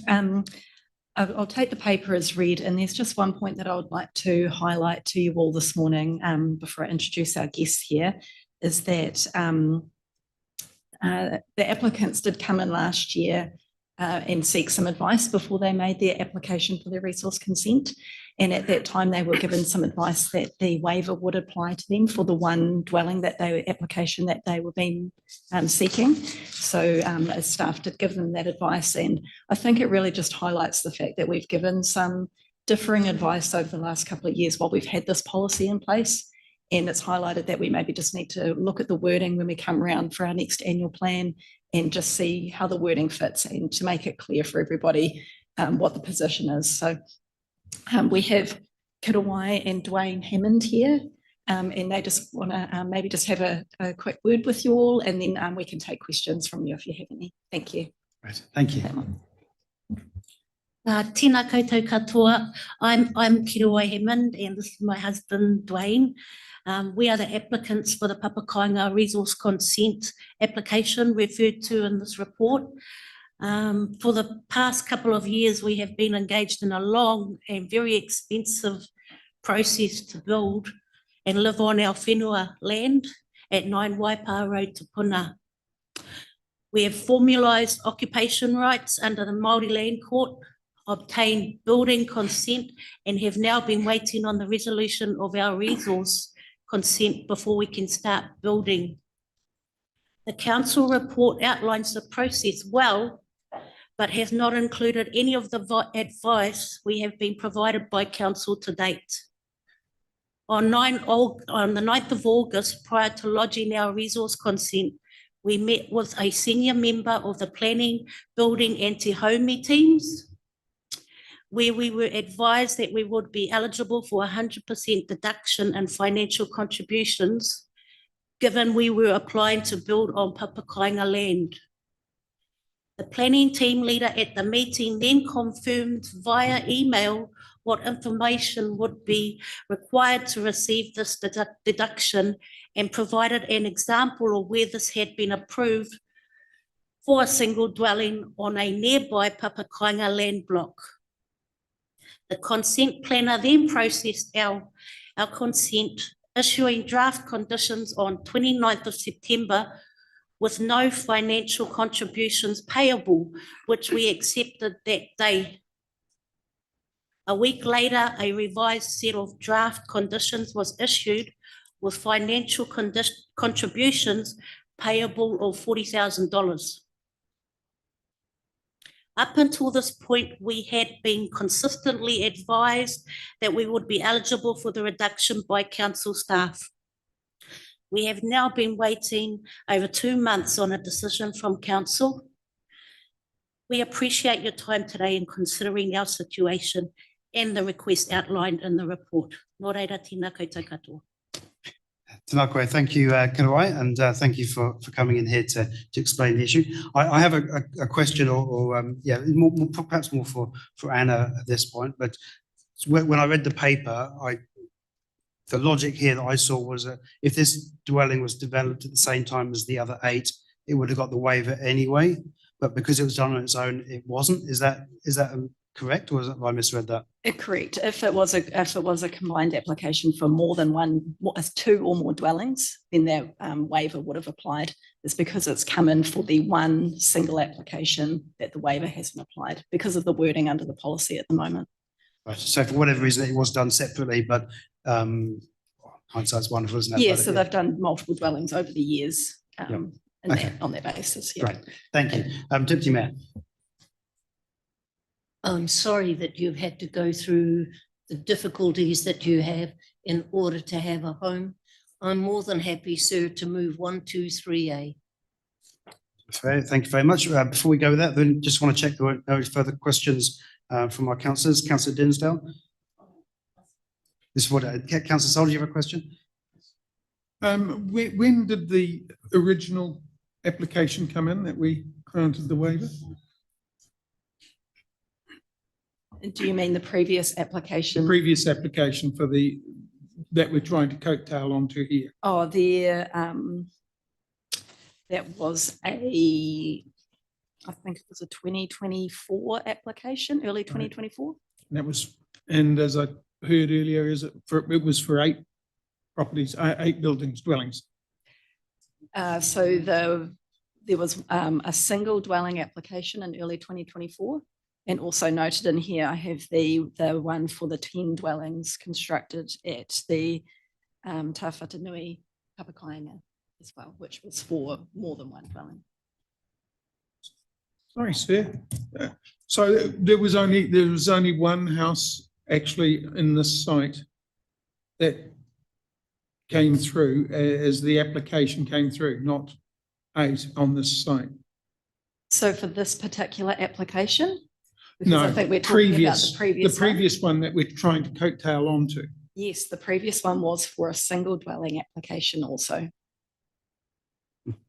Perhaps I can clarify that through you, Mr. Mayor. So council's previous policy, when the original application, so when the previous application was made, we had a different financial contribution fees and charges apply, whereby Māori-owned land, you get a reduction for 50% for an individual house. So they've previously paid 50% of an applicable financial contribution under the previous policy. So this is, again, it's as Anna pointed out, probably more of a consideration for us looking at this policy going forward.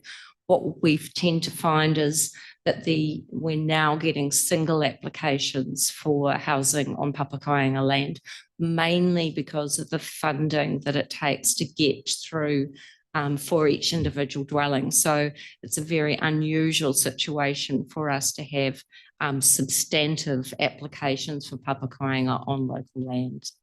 Thank you, Alison. I think just to clarify the point I was making previously, I just quote from the report: the site contains 8 existing dwellings across 3 separate parcels, which form one record of title. Those existing dwellings have been consented and previously paid FINCOs. So that's what I was referring to. But if I got next, Councillor Joyce.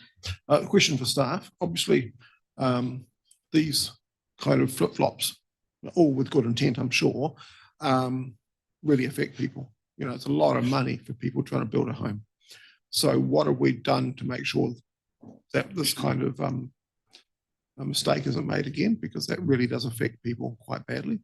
And the second one is when we put in the Papakainga. So could you speak a little bit louder? Or closer to the microphone? When we put in the Papakainga policy, we're looking to help people. And now it turns out that if you're building one house, we've made it worse. So what's our plan to review the policy so that we're not making things worse? Because our whole intent was to make it better.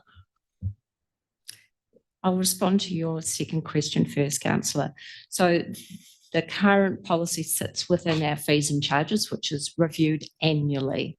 So in February coming up, we will have the opportunity to look at fees and charges and financial contributions, and there will be the opportunity for councillors to revise that policy as applies and look at, what is a better solution in terms of providing reductions for financial contributions for Papakāinga. In terms of the first one, often we can get the advice wrong at the beginning of the process, and sometimes that is based around what essentially previous policies, how that might apply to this particular situation. We've failed in this space. So hopefully we've apologised, and I certainly feel sorry for you guys because you've had to go through the mill on this and you shouldn't have had to. Okay, Chris, you wanted to say something.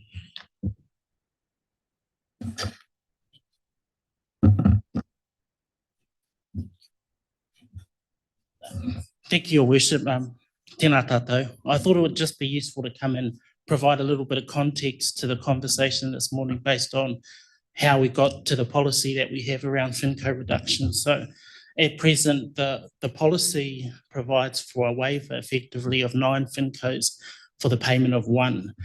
So the way it has been characterised is you buy 1, get 9 free. And the discussion this morning about what we used to have in place beforehand is correct. And certainly when we went through that process to put in place that policy, the ideal situation would be that you have a housing development, a Papakāinga development that would provide 10 houses straight off the bat. And then that policy could be implemented perfectly by giving the 9 waivers for the payment of 1. In saying that, it was never the intention that that be the only situation in which the policy would apply, because the reality is not all Papakāinga development happens perfectly where you get 10 houses straight off the bat. So it could be that you have a number of housing development or building of housing happen over a period of time. But if the overall intention is you get the 10, provided 1's paid, as those other 9 come on board, they'll get the waiver. I think the issue that we have here is the wording of the policy talks about 2 or more dwellings before the waiver applies. And I think the reason it says that is because practically speaking, you can't apply the waiver in a situation until you have 2 or more dwellings, because for the first one, you get that by right, so there's no FinCos payable. And then the next one has to pay it. So then for the waiver to apply, it's not until you get more than that that you start applying the write-off. So what we have here is a situation where on the land block that the applicants live on, those FinCos have been paid in relation to houses that already exist there. So the question was, do we apply the waiver to their application in that regard? And does that align with the policy?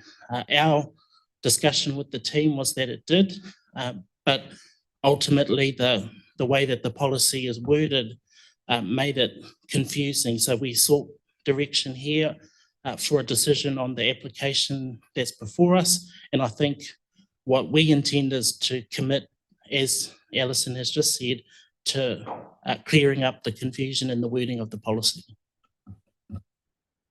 Thank you, Chris. A question from Councillor Sol. Thank you, because that's part of what I was worried about, was how long before we get to review this policy and correct the issue. Number 1, though, is I am sorry that you had bad advice from our staff. Okay, and there's no doubt about that from what you're saying. And that's something that I would have thought they would have been well over and so on. But I think it's just really going to be important that I would like to see that we get this review sorted and done properly and take into account what the intent was. I think we've also got to consider that the wordings and what we're looking at coming forward in the LTP, things like soups, are also involved in this. And the fact that I was worried more about the timing of the review, because all of a sudden it can open it up for a whole pile of applications, and guess who's paying the bill? You know, there's no contribution from the people that are applying because they fit within this policy if we give the exception to it now. But I've always said we can go against policy. Policy is very flexible as far as I'm concerned, as long as we've got a good reason to go against our policy. And I do support you getting your chance. Thank you. Councillor Elvin. Kia ora, guys. Really, really sorry to hear that, especially for anybody who wants to build out in the Pitaraka area. So apologies for that process. Now, my understanding is you were advised that it wasn't payable and you changed your position based on that. Have you built or are you ready to build? Are you waiting or what? How long have you been waiting? 3 years now. Okay. And the costs will have gone up in the meantime. Well, that's a pretty bad outcome for you guys. So terribly sorry from that respect in terms of council staff, obviously an error there, but we know in this world, not everybody gets everything right all the same time. So I just want to say from my perspective, apologies for that. And we should just get on and fix it. And I'm just looking forward to the welcoming to the house warming party. Okay, so we've got a mover and seconder in Deputy Mayor Murray Benge and Councillor Dinsdale. I actually would like to suggest a fourth recommendation, if the mover and seconder are willing, and that is just to catch up on the Section 80 of the LGA identification of inconsistent decisions. So that requires that when we make a decision, we identify the inconsistency, the reasons for inconsistency, and any intention of the local authority to amend the plan, policy or plan to accommodate the decision. So I think we've identified it's inconsistent with the policy as it's currently worded. The reasons for the inconsistencies is to provide I'm looking for wording here, but an equitable outcome for the applicants. And there is an intention to review the policy in the future. I think that would cover it. I'm looking at Robin here on the governance side of things. You got something? Okay, there's a mover and seconder happy to accept that last recommendation. Okay. Yep. Yes, it's a bit confusing if she could just read it. Please take it, Robin. Yes, that council notes that. The council notes the Section 80 Notes that inconsistency. Under Section 80 of the Local Government Act 2002, that this decision is inconsistent with council's current policy as it is worded.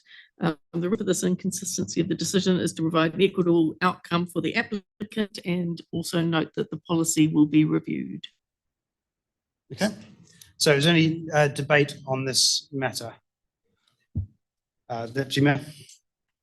I feel very strongly about this, waiting 3 years and the costs will have gone up, and we're losing too many of our people to Australia.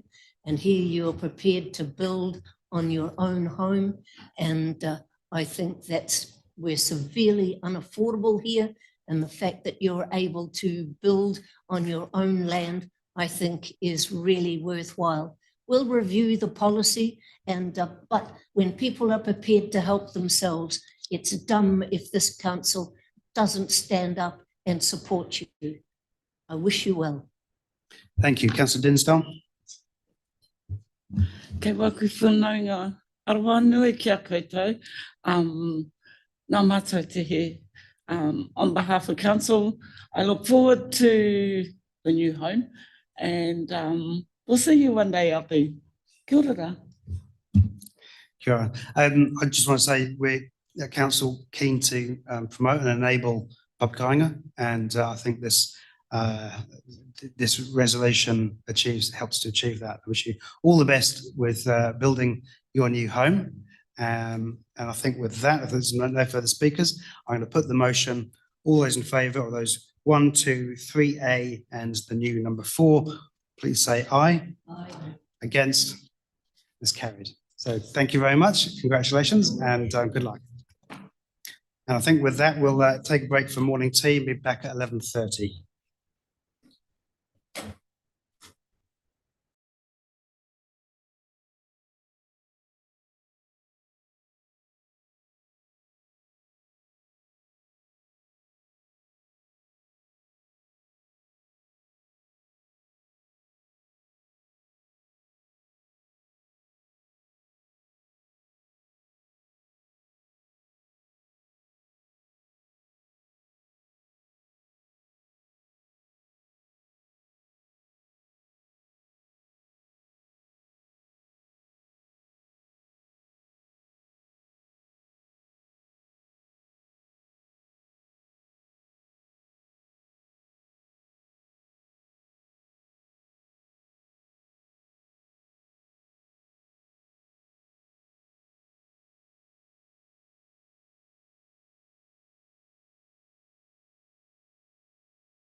We'll make a start.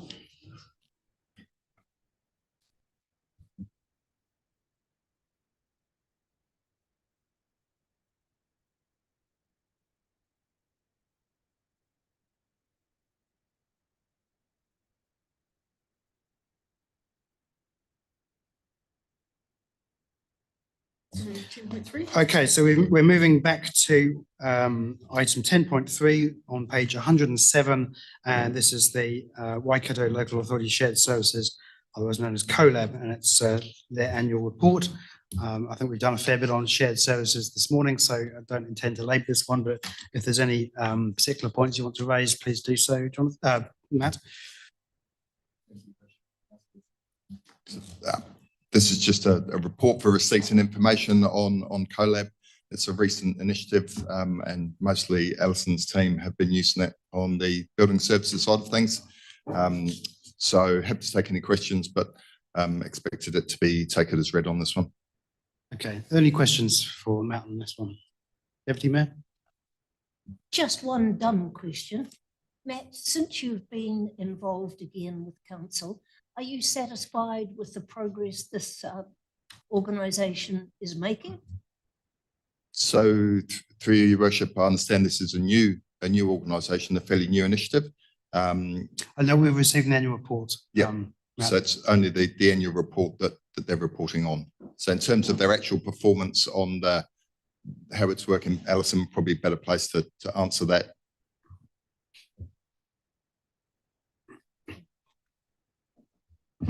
Through you, Mr. Chair. So the initiative that we are working or have been working with CoLab. So CoLab is essentially a council-owned organisation which has got all of the Waikato councils primarily in it.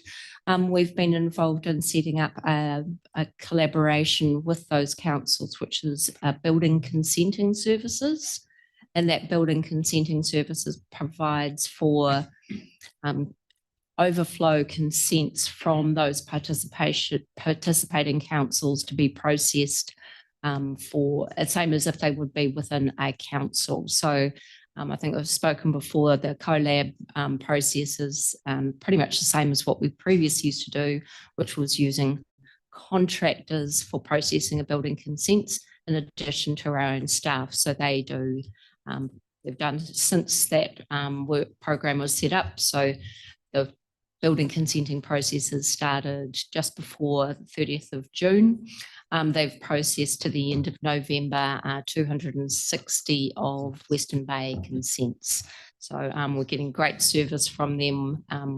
It is all complying with statutory timeframes in terms of processing of consents, and there's 4 councils that are currently using CoLab Building Services for processing of their consents, and we're one of those 4. Miriam? I just want to comment on CoLab. They're obviously a shared service like Botplace that you previously heard. In terms of CoLab, they have a wider mandate and they have quite a large number of employees in that organisation, and they do a range of things. And so that's why they've been able to pursue the building consents, you know, the area that we've been interested in as part of joining up to that shared service. In terms of that though, we're not in competition with each other, and it depends on the scale that, you know, each LAS has decided to take up. Remembering you have a couple of people in Botplace concentrating on procurement and savings, and in CoLab you have a whole range of things as well as that, and so you have scale. This council decided to join up to CoLab for that very benefit that we're getting out of that service, and it is not harming our interest in Botplace. I would say going forward, councillors, that there'll be more focus on shared services across the region, but at the moment Botplace is serving us well. Thank you, Miriam. Any further questions before we accept this annual report? We'll receive that. No? Okay. So I'll ask for movers and seconds for those 2 recommendations, basically to receive the annual report. Councillor Sol and Councillor Elvin. I assume there's no debates. I'll put the motion. All those in favour, please say aye. Aye. Against? Carried.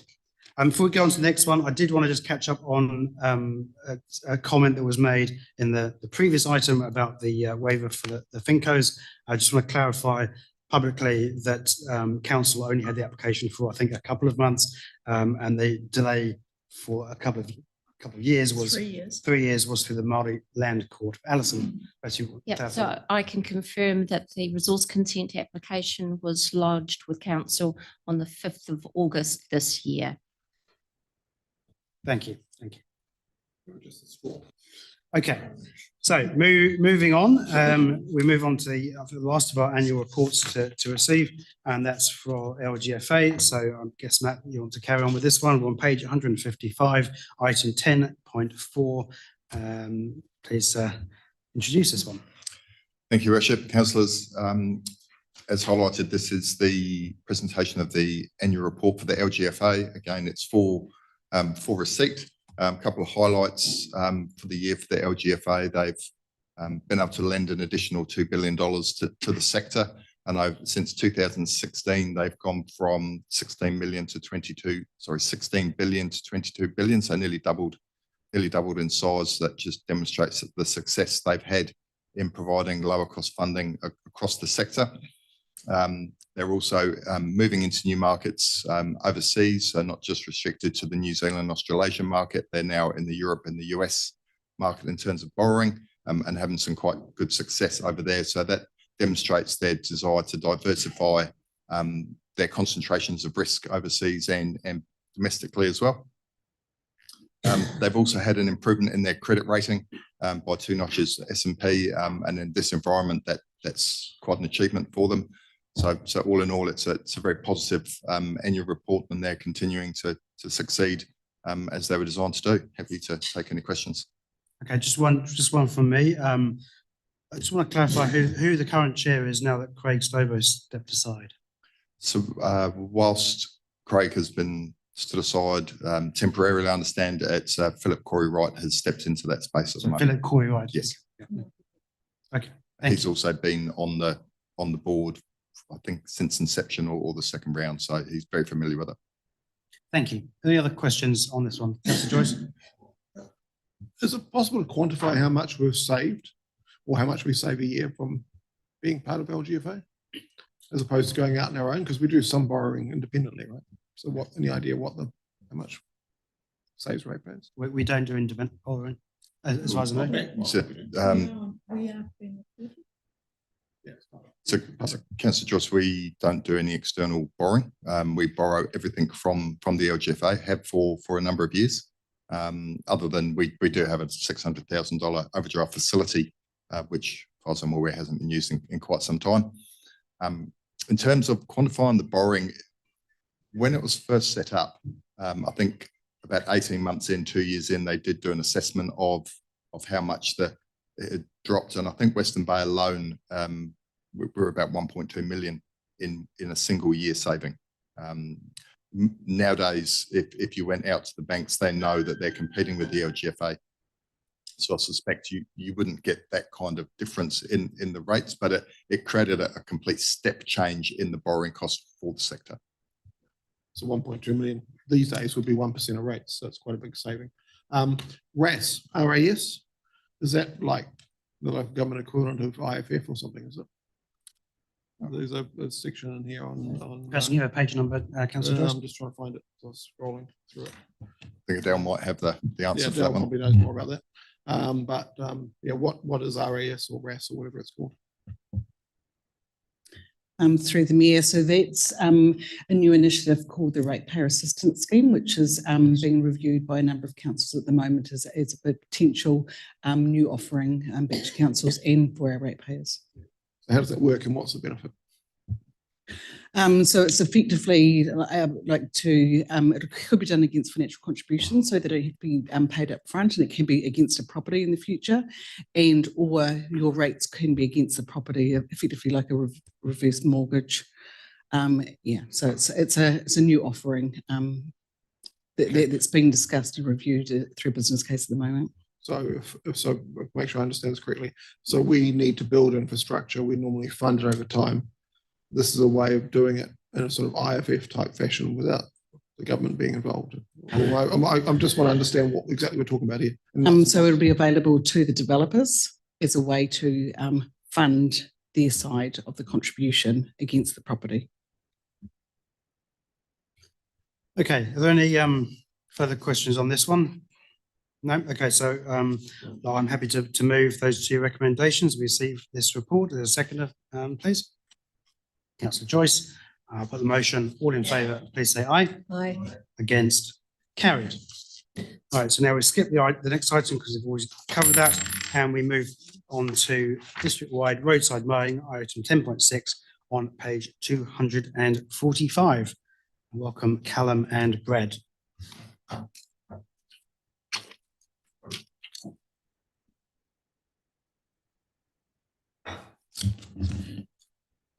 Thank you, Your Worship. Kia ora, councillors. So in front of you today, you have a paper that is a culmination of the workshops that we have had over the past few days and weeks around roadside mowing, with a consolidated list of options for you to consider and a recommended option.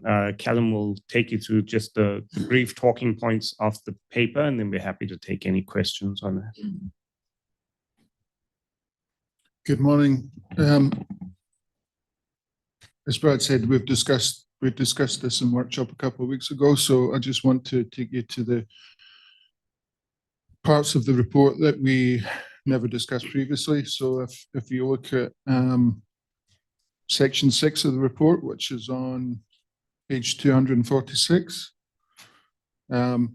that graph shows you a comparison of what we spent on mowing last year versus what we've spent on mowing over the past 6 months.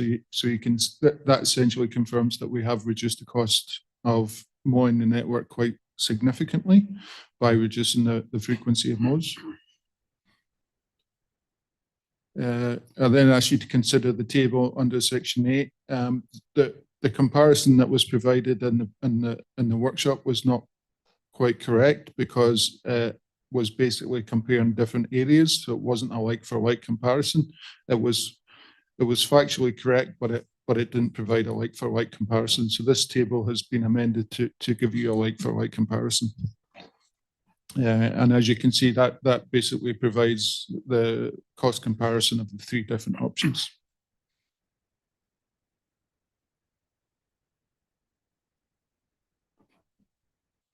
So we'll get 3 different options. Option A is recommended. Basically, option A is a comparison, is basically a compromise between options B and C.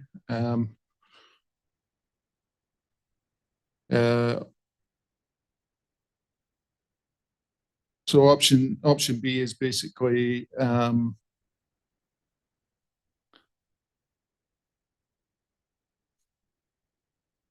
so basically option B is that we revert back to the level of service that we've implemented over the past 6 months.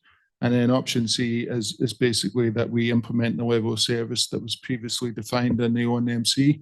So option B is the kind of like the bare minimum, whereas option C is I guess the more premium option.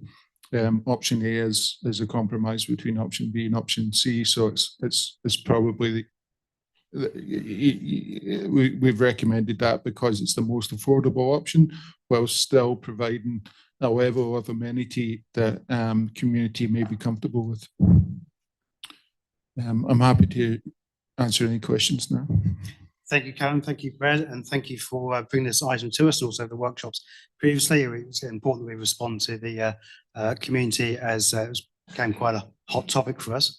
I think I'll kick this off with the options in front of us are fine as they stand, but in my view, but they I think the missing bit here, which I'm grateful for Councillor Saul for raising, is that there's no indication of here how it's funded, and that there's no options there for us to consider how it's funded. So perhaps you can help us out with that one, Brad.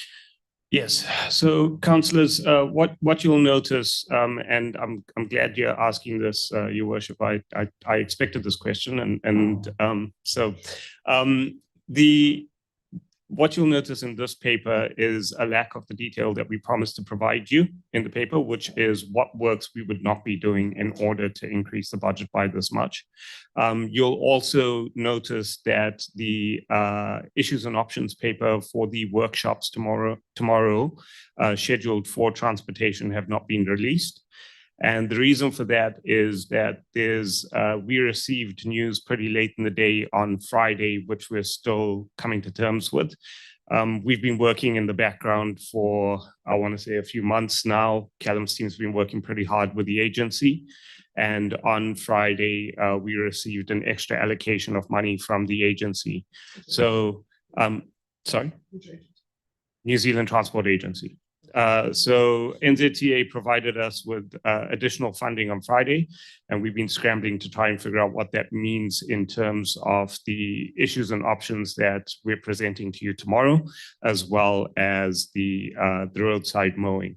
We're still fairly comfortable that this is an option, our recommended option can be funded. What we are not able to provide you with just at this moment in time is what the implications would be of that funding, because we've got additional funding from New Zealand Transport Agency. So can I assume from that with the extra funding, we could use it to fund all this extra mowing, we don't need to find anything else, but you also want to be conscious that we might want to use it for something else instead, and consider that in a workshop tomorrow? Correct, Your Worship. That is the idea, is that we'll workshop that tomorrow. We're relatively comfortable that this $250,000 request to increase the level of service for mowing is able to be funded. We just don't have the detail of what that would look like, but we'd like the time to be able to present that to you tomorrow. That's very good news, Brad, and I really appreciate the work behind the scenes to achieve that. So I want to put that up first of all, because I think that's great news, and we should be very grateful for that. But I'll open up to further questions now. Deputy Mayor first. When I read the report and I read the workshop notes, what I couldn't understand was we've never had the problem before, and suddenly it exploded out and the community's really uptight. Is that because NZTA removed the funding? What was the problem, real problem, as to why it wasn't a problem before, but suddenly this season it is? Deputy Mayor, we did discuss this at the workshop around not levels of service, but around the workshop around mowing that led us to bringing you this paper today. And there were a lot of things that went on behind the scenes with the previous contract that the council was involved in.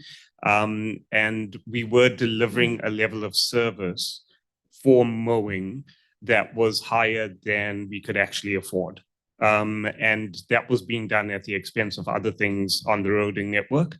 And now we're bringing that back in line with what we can actually afford. That's what we've seen in the last 6 months. This paper is taking us to a level that is not quite the level that we were delivering under the ONMC contract, but is better than what we've delivered over the last 6 months. So we'll be able to see through these next 6 months at the level of service that the communities come to expect. And we will then deal tomorrow with the annual plan workshop on how we deal with things moving forward. Sue, that doesn't answer the question. The question is how for so long it could be good and we didn't have a problem, and then this season it gets out of control. We're still growing our grass and we've still had hot seasons. Yeah. Why? As part of one of the explanations was that the previous year, there was a deficit that was funded to make sure that the service was okay, and then it was removed, but there wasn't actually adequate funding, Councillor Murray-Benge, but the council decided to fund it in deficit anyway. And so now there's sort of been a day of reckoning where we need to make sure that we can fund everything and carry on going forward. There was a short period where we didn't do that because we didn't have the funding. And now we're going back to reviewing that. Callum might like to explain, but that was explained in the workshop. Well, the thing about the first year, the mowing levels in the first year is we actually overspent. So in years 2 and 3, we don't just have to reduce the moan levels to what we can afford through the LTP. We actually have to reduce them to basically counter the effects of that overspend in year 1. So it's not like taking the LTP allowance and then dividing it by 3. Because we've overspent significantly in year 1, we have to reduce years 2 and years 3 even further to make up for that overspend. Otherwise, if we get to the end of year 3, then we would still be overspent. So basically, what we have done over the past 6 months is we've taken the ruthless approach of reducing the moan frequencies as much as we can to ensure that we don't overspend at the end of year 3, not just overspend at the end of year 2. And that's the problem, really.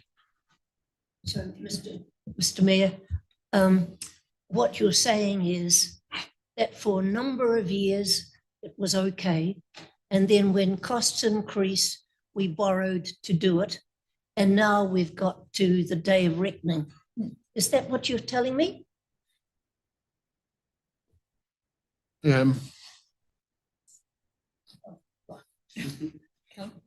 That's part of it, but yes. You need to remember that Moan was part of the One Network maintenance contract, and the One Network maintenance contract was a lump sum contract. It was a performance-based contract, and the way we specified what council got in return for the money it spent was via a series of performance measures, operational performance measures and key performance measures. There were about 250 of those. And, some of them related to mowing. We don't believe that the ONMC contractor was actually delivering on a number of those performance measures. Therefore, and we don't actually know how much each activity cost, because we basically paid a 12th of the lump sum every month. So it's quite possible that the previous contractor was diverting money from other activities into mowing, because there's no way we could stop them from doing that, because we would not possess the information needed to see that they were doing that. So some of the failures to meet the performance measures and other activities are possibly because they were diverting money into the mowing activity, which is an activity which visible. It's more visible than the other activities, and the activities which are less visible to the public, they weren't providing what they were supposed to be providing. Councillor Joyce. Yeah, a couple of things. One is, in the agenda, you've annualised the mowing frequency, but bearing in mind we're only talking about this financial year, are the financial numbers annualised, or are they actuals for this financial year? Because you've talked about a gap of $250,000, but the table on page 247 has a difference of 430 between option A and option B. So I'm just a little bit confused. I get that the frequencies of the mowing have been annualised, but the financial numbers, are they annualised as well? Because that's the full year, but you can compare it to the chart on page 247. But I just want to know if the financial numbers are annualised or are actuals. Correct, councillor. The tables are annualised. So all the information is annualised because it just says the frequencies underneath. Okay. Correct. The other thing that's really confusing to me is that the council issued a statement on November the 28th that included the following: a key reason for the recent reduction in mowing frequency was NZTA significantly reducing the funding councils receive for local road maintenance, including vegetation control. We discussed that at the workshop. It wasn't in the workshop notes, and we seem to be shying away from that today. So we've all gone out and said to people, NZTA cut our funding.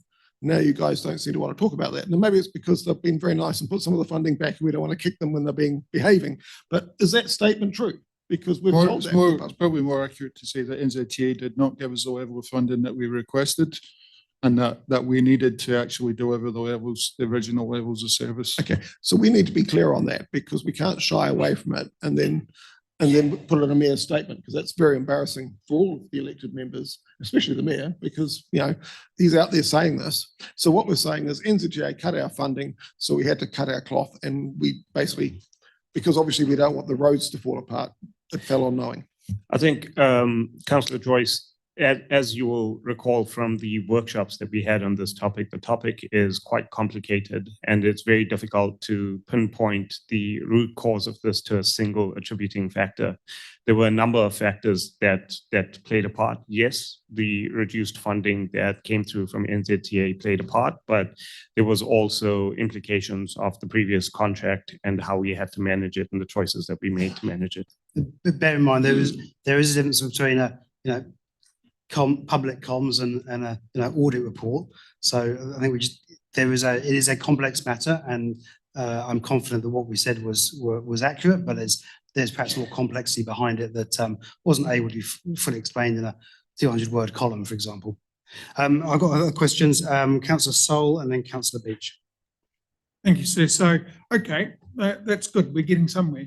But I am concerned, number one, sir, that we're still asked to make a decision on something which we don't know tomorrow could tell us that you're still going to be altering your service in an area that you don't like, and then otherwise find extra funding.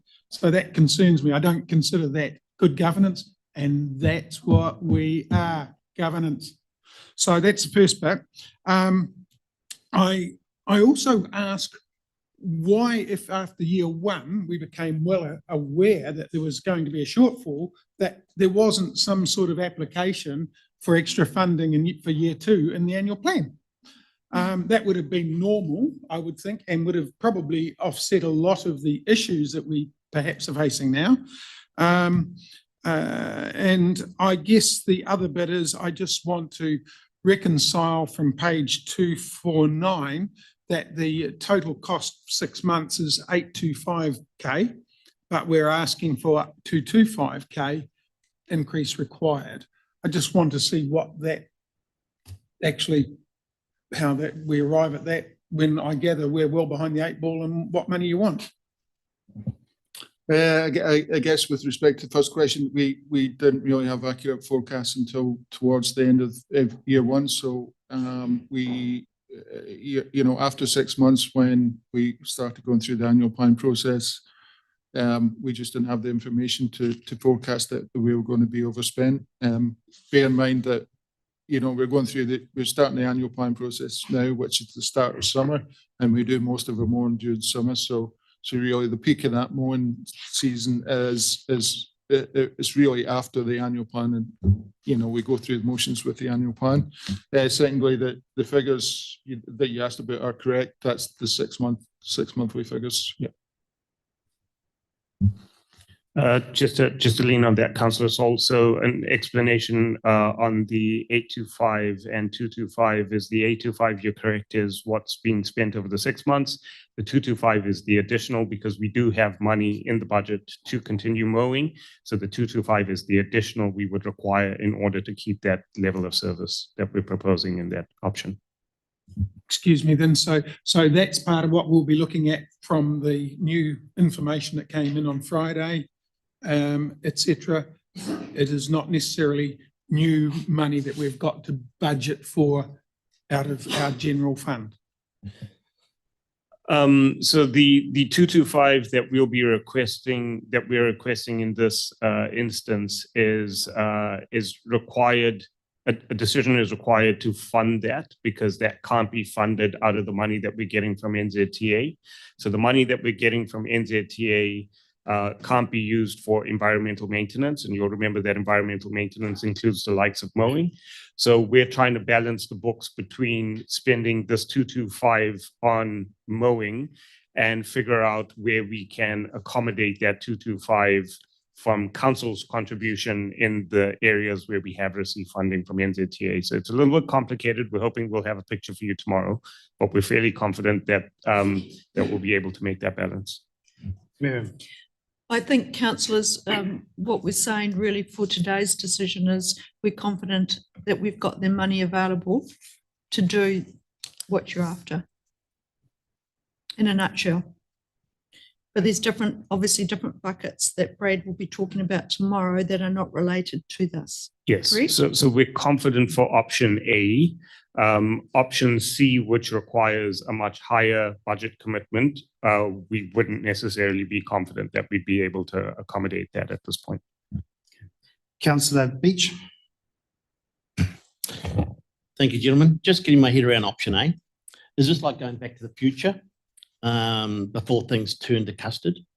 It'll be the first part. You want to go? So it's not the same level of service as we were supposed to get from Westlink under the ONMC contract. But it's not the level of service that you've received over the past 6 months. It's somewhere in between. So it's not as desirable as the community may wish, but it's certainly improved. Certainly an improvement over what the community has received over the past 6 months. Right, and obviously we'll have some thought around the frequency of the mowing, because obviously 12 mows a year at once a month isn't going to work. We're going to get back in that same horrible situation with the community that we have been. I think we've discussed previously that it's a seasonal variation, so that obviously you're not mowing monthly in winter, but it'd be more often in summer. Yeah, that's correct. But we have to work in with our contractor. You know, they have a finite amount of resources and they have to balance those resources, you know, throughout our network and other networks they're working on. So, you know, we can't expect our contractors just to turn up. You know, we can't say to them, can you turn up next week, and just expect them to turn up. We have to work with our contractors. Just further, and obviously there is possibly some funding coming from NZTA, and as a councillor trying to make a decision without that information, it's extremely hard. Also, I don't want to be put into a position where I have to tell some rural property up the top end of Allports Road that they're not going to get their tar seal promised, that they were, or not going to get what was promised to them, because we've now pinched that money to go towards mowing. So I don't want to be put into that awkward situation as well. And last but not least, obviously we talked, and part of it is probably some due diligence done in regards to in-house options as well, but I'm not seeing any of that correspondence. Councillor, to answer these questions in order, firstly, like I mentioned, the funding that we're getting from NZTA cannot be used for mowing. So the decision that we're asking you to make today is slightly agnostic from the one that we'll be talking to you tomorrow, because the funding that we've got from NZTA can't be used for mowing. Two is, like you will remember, what I've been talking to you about over the past few weeks is none of these decisions are going to be easy. And the council is in a position where we're going to have to give up something. We're not going to be able to continue operating and doing everything that we've done in the past. Something's got to give, and council will need to get an understanding of being able to make that decision as to what you want to give up. Our role is to provide you with advice and information, but for you to decide from a community perspective what it is that you want to give up in order to maintain the network. And thirdly, with regards to in-housing services, there are implications that we can discuss possibly through a workshop, and maybe tomorrow we can discuss that around the Land Transport Management Act and what the council can in-house and service versus what it would need to do from in order to gain subsidy, what it has to contract out. So there are implications to that. Yes, you're right. There's a Section 17A review in our reserves and facilities that is coming early in the new year.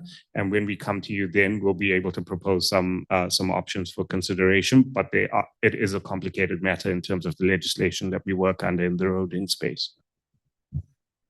Councillor Elvin. Thanks, guys. I think I can accept realities. That's not a problem. But I found this whole process really unsatisfactory right from the get-go. This was a problem right from the outset.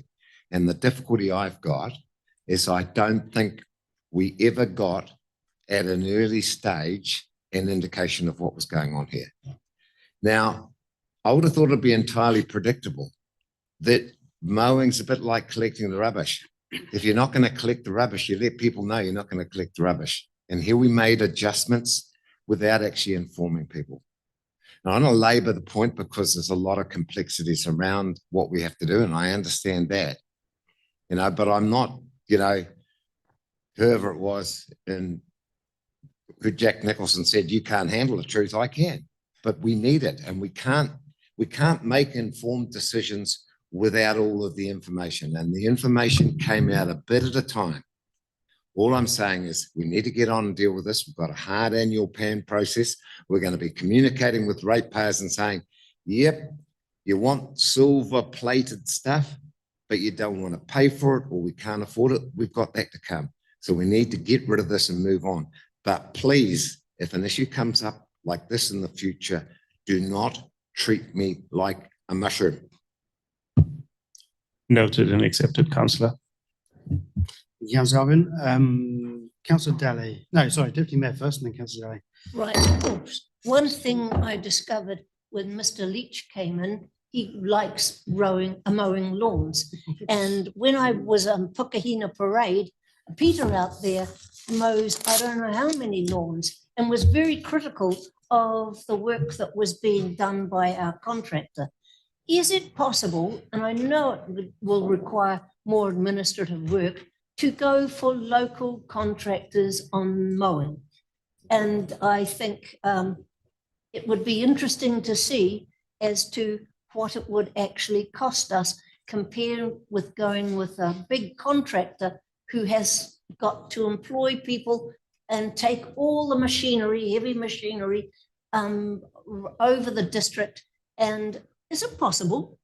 I think that's a very good question, but I think that's something for a future day. I don't want to bog us down with the it's a Section 17A review effectively in procurement. So great question, but I don't want to get us bogged down on that today. Oh, well, if it could be referred to, I'd be more than happy, sir. Yep. Okay, Councillor Daly, please. Just a question first, I guess. A decision was made to reduce the level of service over the winter period, or since the 1st of July, and we made significant savings, I think, through that period. But I think we just didn't really anticipate the growth in time to get on top of it for the spring, for the summer growth, for the autumn growth. And I think if maybe there was a management error in terms of just getting that sweet spot between reducing the level of service over the slow growth period and then maybe catching up when it starts growing again. That's, to me, seems to be the error that was made in this point. We just didn't get it ramped up again in time. But my question is, in terms of the budget that's proposed, there's not a lot of difference between the option C and the option A for the rural mowing, and there hasn't been a lot of criticism of the rural mowing as far as I'm aware. I mean, I live on a rural road and it doesn't really bother me. I had the mower come down a few weeks ago and it was really nice, but I didn't think it was actually necessary at the time to be done, and it was cut very short. But can we maybe, for this next 6-month period, reduce the rural mowing and just see how that plays out over this period before we make any decisions for the next financial year? Because I do think that there's possibilities to reduce that component of it, and the urban mowing probably is the one that needs the most focus. We have looked at that, councillor. It doesn't provide us with the offset that we need in order. So rural mowing doesn't, even if we stop rural mowing, it doesn't provide us with enough budget to be able to put funding into urban mowing. It is an option that the team has looked at and discounted because it doesn't give us the offset we need. I think it's worth pointing out most rural mowing is once, maybe twice a year, and that gives us limited option to reduce it. Well, we've got the primary and secondary collectively.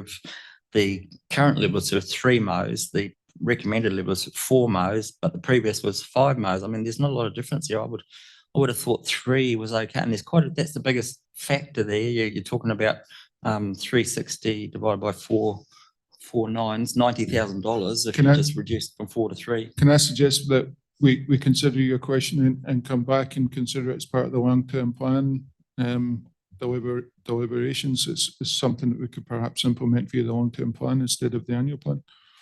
I think there's lots of good questions around that and a bit of refinement, but this is kind of an interim measure now, and we don't really have the capacity to consider it now. But a good point, Councillor Daly, and appreciate you raising it. Councillor Sol. Yeah, I guess really we've got to get on with it. I'm prepared to take a leap of faith in what may be sort of divulged to us in the future, and move 1, 2, and 3, sir. You moved 1, 2, and 3. I've already had an indication that Councillor Joyce wanted to do the same, but I'll second it. Okay, Councillor Joyce can move it, and you can second it, Councillor Sol.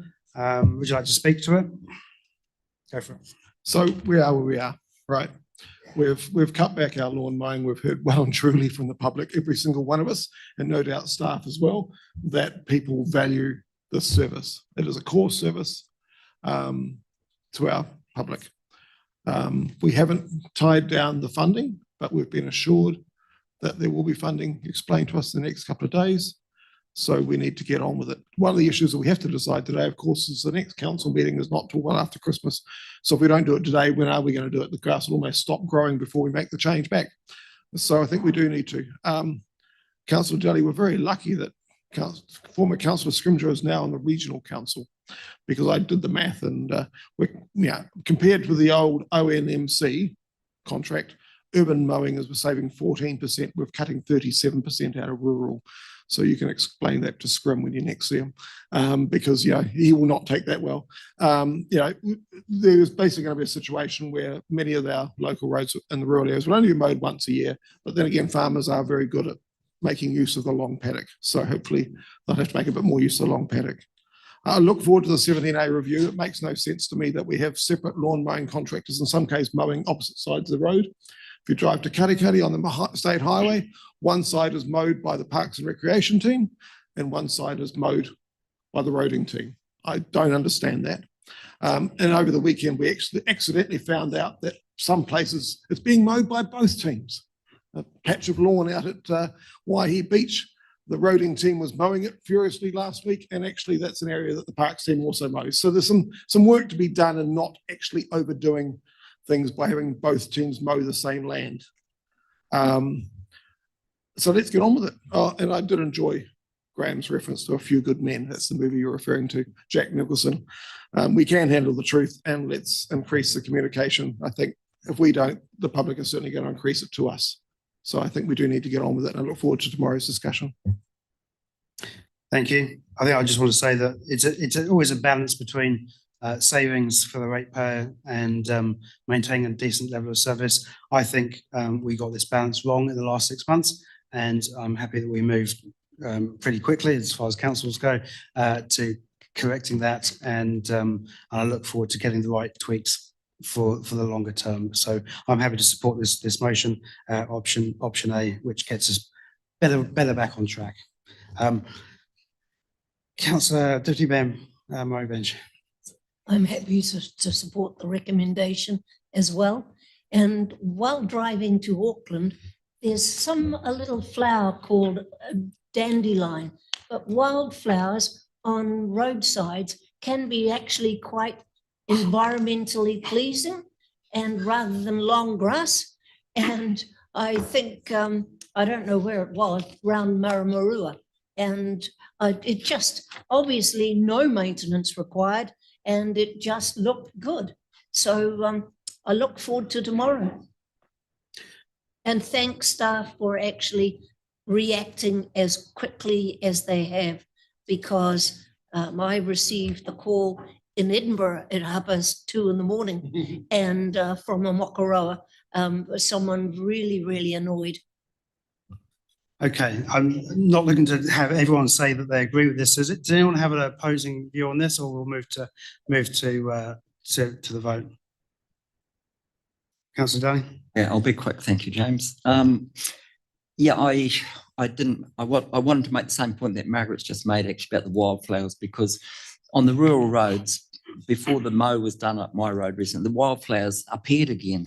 And I do love it when the wildflowers come up on our road because there's such a big variety of the daisies and the orange and the yellow ones. And it does improve people in the rural communities' mental health, I think, to see these flowers. And I know Auckland City, they actually, NZTR on State Highway 1, that a long time ago, they actually encouraged growing wildflowers in the median strip down between Auckland and Bombay. And it was just very pretty. And so I think there is money to be gained in the rural areas, but I certainly support the increase in urban mowing, and maybe we haven't quite got far enough, but we'll find out, I guess. Great. Okay, so I'm going to put the motion. All those in favour, please say aye. Aye. Against? Carried. Thank you very much, gentlemen.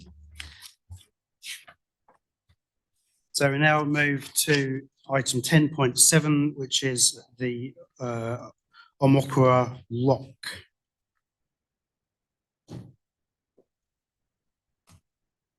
On page 255.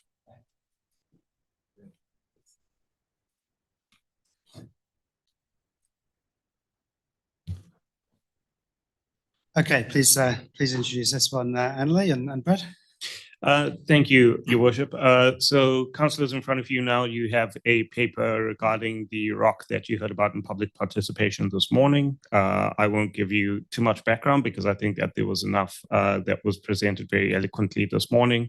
The report is essentially a recommendation from a safe system assessment that our team has undertaken, and I'll allow Annalie to just take you through the key points of the report.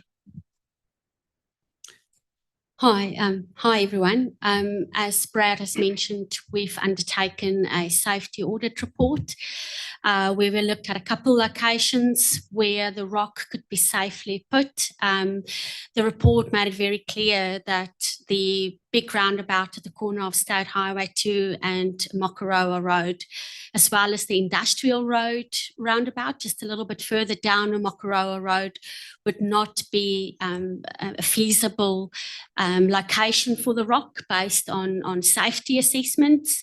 It could cause car crashes. It would not be safe, obviously, for pedestrians if they wanted to have a closer look at the rock. And obviously, there's also the sight lines for vehicles actually driving the state highway and a Mokoroa Road. It would not be safe from that perspective. There were 3 other locations also assessed along a Mokoroa Road as part of that assessment. Although it's not recommended that you could not place the rock there, it's safer. We would still need to undertake some safety assessments to ensure that it is safe. The report also highlighted the fact that TNL stage 2 still needs to occur. So we need to make sure that if we place it alongside the road, it would not interfere with that project. We're not exactly sure when that project's going to kick off either. And we might have to consider parking. And then once we've got other locations alongside the road, if that is where we want to put it, we might have to do another safety audit report and to ascertain whether that is actually a good spot to put it. And then obviously further down in the report, we also mention the fact that it might be better for it to go out to public consultation together with the community group and the arts group and Perarako, so that we can determine where is a safe place to put the rock other than the roundabout. Okay, look, I don't want to overcomplicate this. We've had a presentation this morning in public forum. There are 2 clear issues for us to consider this afternoon, and that is firstly that we're comfortable that it won't go on a roundabout. It is still viable to go on the side of the road, which is what Alison Badger was talking about. So that is, we are not ruling that out at this point. It's just the roundabout. And secondly, whether we delegate it to the officers and the community board to consider alongside stakeholders rather than have it brought back to us as a council. For me, this feels comfortable, like something we can comfortably delegate. But interested in any of your views, but I guess I open it to further more detailed questions if you should so wish, but really don't overcomplicate things at this point because we're not deciding the location of the rock today. So Deputy Mayor. Sir, I'm happy to move the 5 recommendations, but in saying so, I thought the report on the safety issues of state highways and roading generally is really vital to any decision for the placement of this rock. Where it was in the past was perfect, but life changes and everything around the area is in a state of change, and it's an obstacle course now.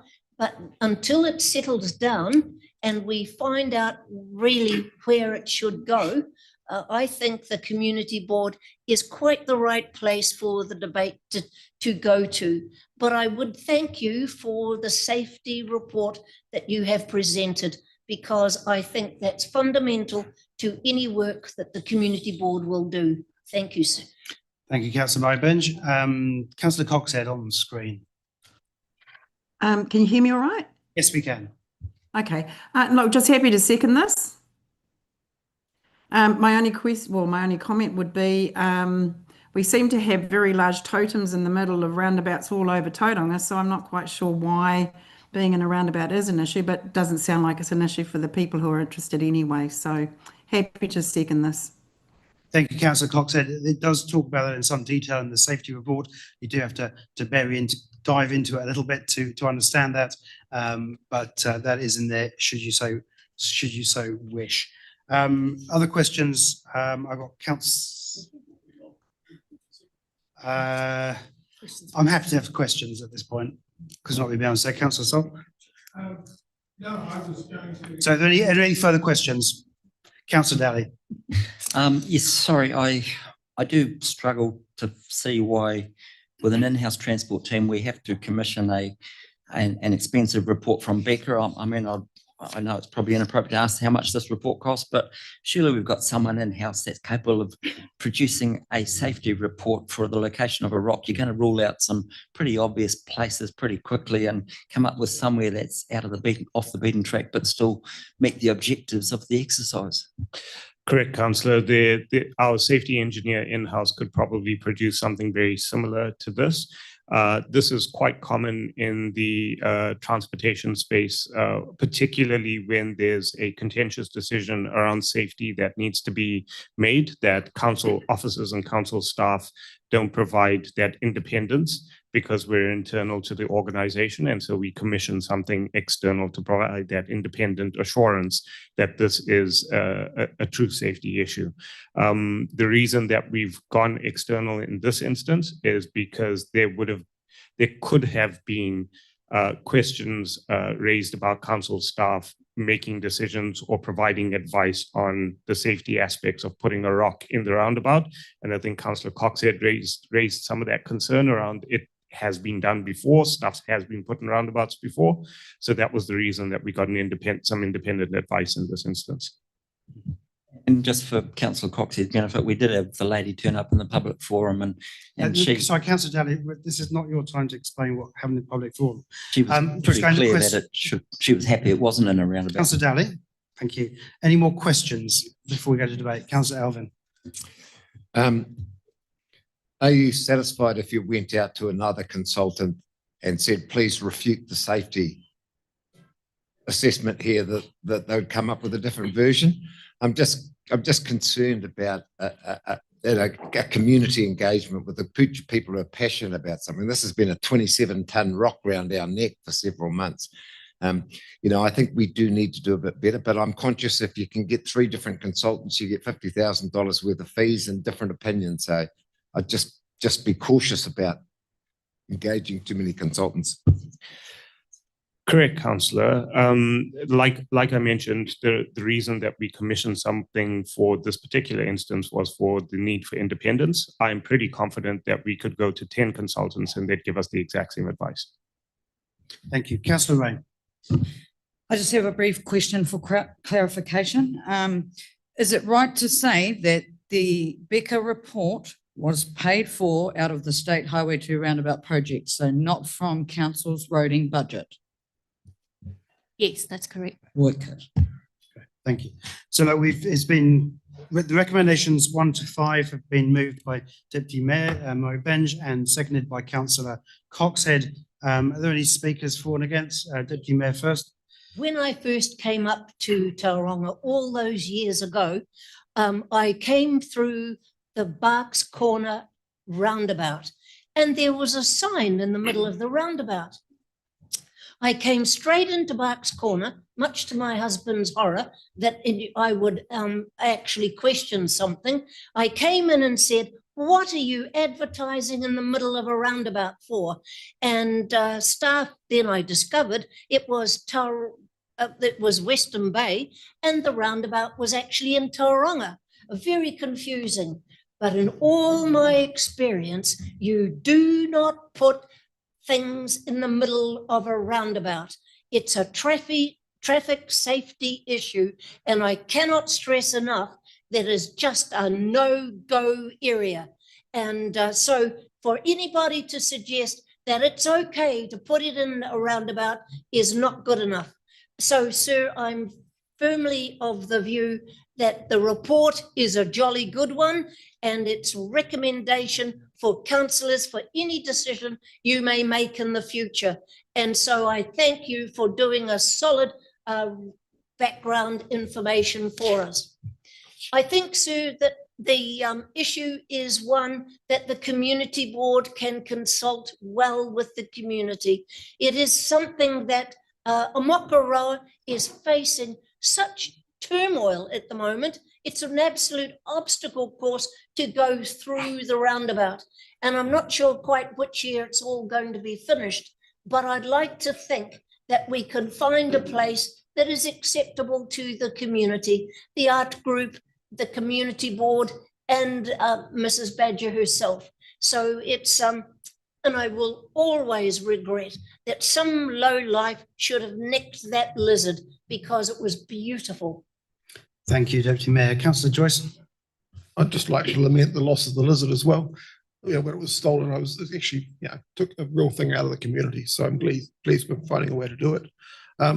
The key point I took from our speaker this morning is that it is a gateway. So it needs to be on the left-hand side of the road. I see some of the options are on the right-hand side. You welcome people on the left-hand side generally. So it's the importance point here is that it is a gateway to Aotearoa. So it needs to be somewhere where people see it on their way in. I'm pleased to see we're involving the community board. That hasn't always been the case in the past. So hopefully that's a precursor of things to come, that we involve community boards more in these kinds of matters. And I share the concern. I take the point that Councillor Ray elicited on the funding, but I share the concern that this frankly should have been done internally, the safety report. It's not controversial. It's really not. I think the bar of using consultants needs to be raised a bit generally. To say, even if it's ratepayers or taxpayers' money, it's still coming out of our pockets, just whether it's the left pocket or the right pocket. I don't think this was something that, needed to be seen as controversial. It's just a safety report. If it had proven controversial, we could have gone to a consultant later as a second step. But yeah, we could have done this internally, saved a bit of money. But other than that, I'm just pleased that we've got a good process going forward. I look forward to the return of that cute lizard. Thank you, Councillor Joyce. Any other speakers? Councillor Sol. Yeah. Thank you for this. Yeah, I actually, again, number one, best thing to happen, going to the community board. That's where these sorts of things lie in the first instance. And I just actually otherwise just want to comment about safety.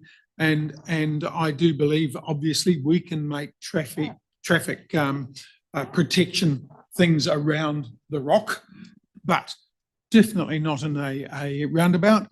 And I just would like to sort of remind myself, which I had today driving in here, on Moffat Road, there was a car smacked into a tree, and I mean right in the middle of the bonnet.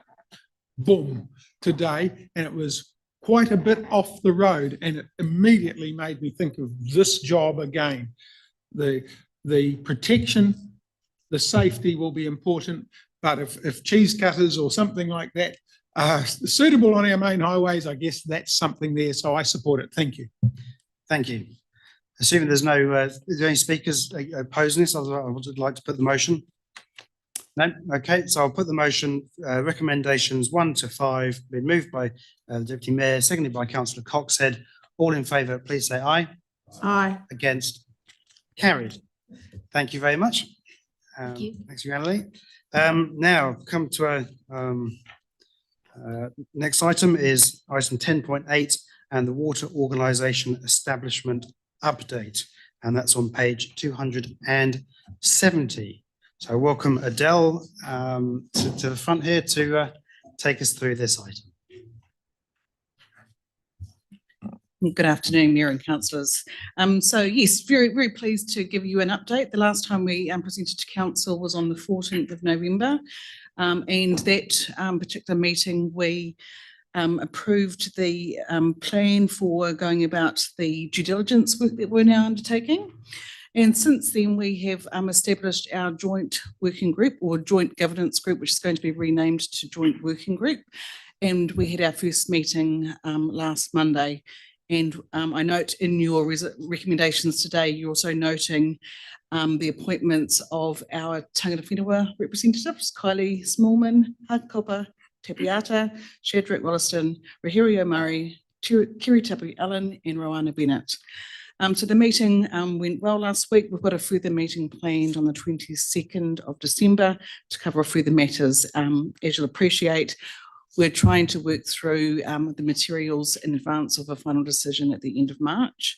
And so there's a lot of work to be done between here and there. So I just wanted to cover off a couple of matters. So in the recommendations today, you'll see you've got some options around the appointment of an establishment chief executive. And so I just want to talk to that. Where we are at in the process, you'll understand that there's a lot of organisations being stood up around the country.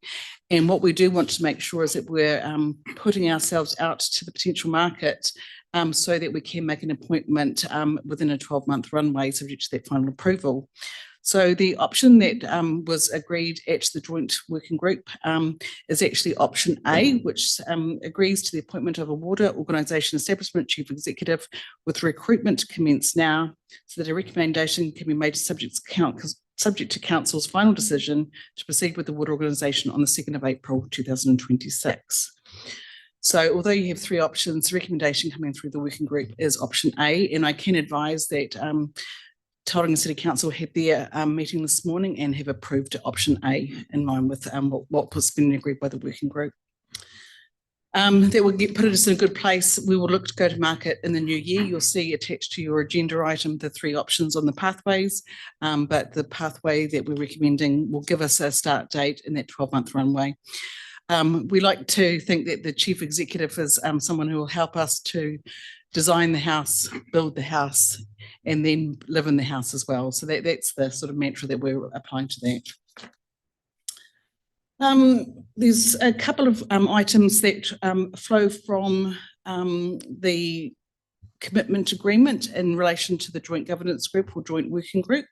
And so you'll see on the agenda, we're making a recommendation to make those changes effectively to create this new working group. So I think it's just a matter of procedure for us. And then it also notes the terms of reference for the joint governance group coming to council for their endorsement.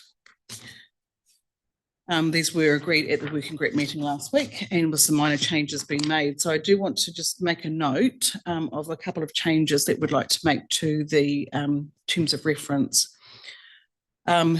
The first one is in relation to 1.1, and we'd like to change it to Tauranga City Council and Western Bay District Council are working towards the establishment of a joint water organisation under the Local Government Water Services Act 2025.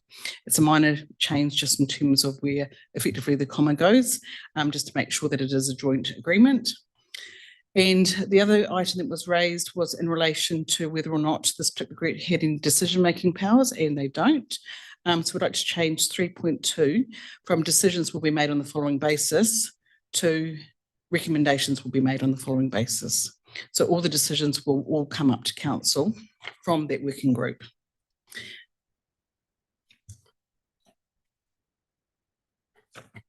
I just also wanted to talk to the various working groups that we've got from a staffing perspective. So we have a legal and governance working group that's looking at the key terms which is effectively the makeup of the constitution agreement. So what's been agreed at the moment is how that will go about and whether there'll be issues and options around those. And so that is attached to the agenda as well today. So it's the key terms.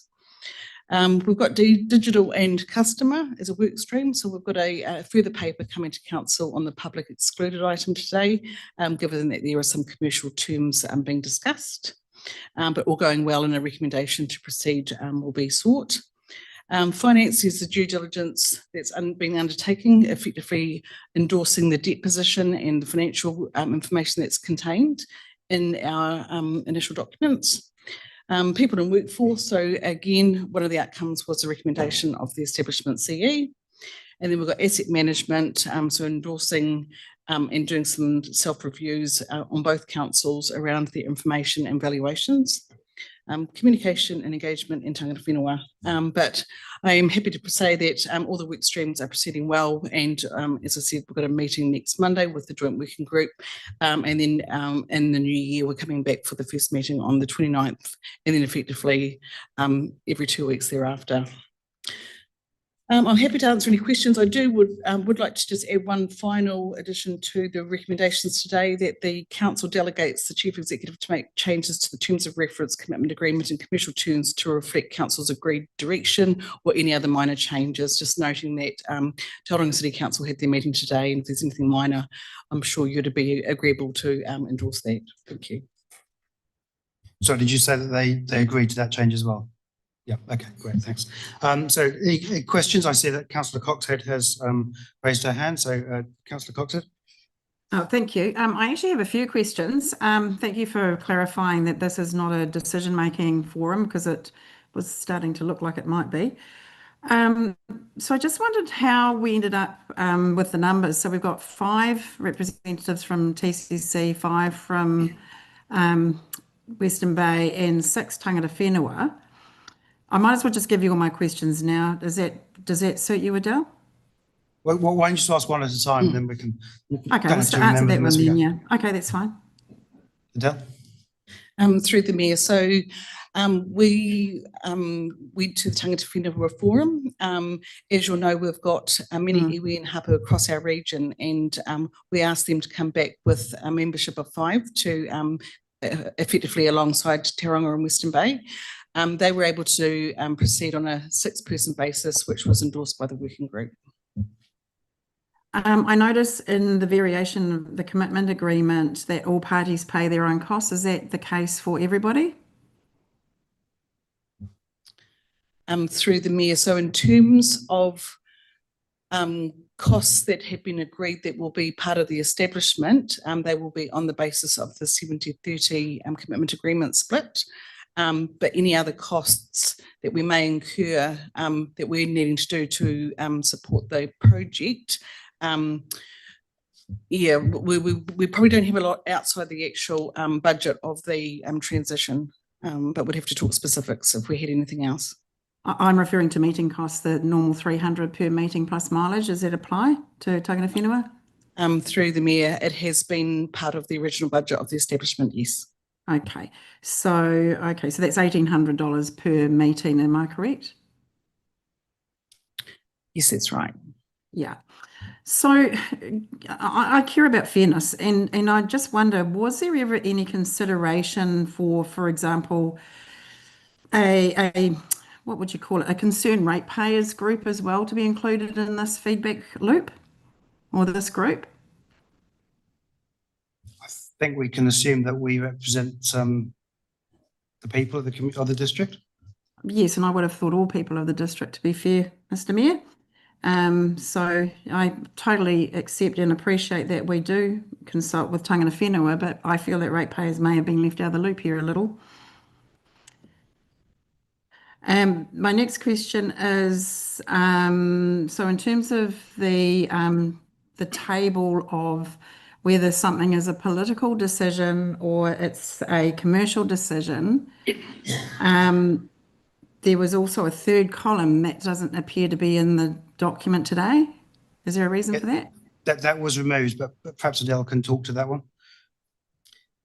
Through the mayor, so yes, it was removed. Effectively, Tangata Whenua wanted to be involved in every matter, so therefore we decided that the column wasn't required anymore.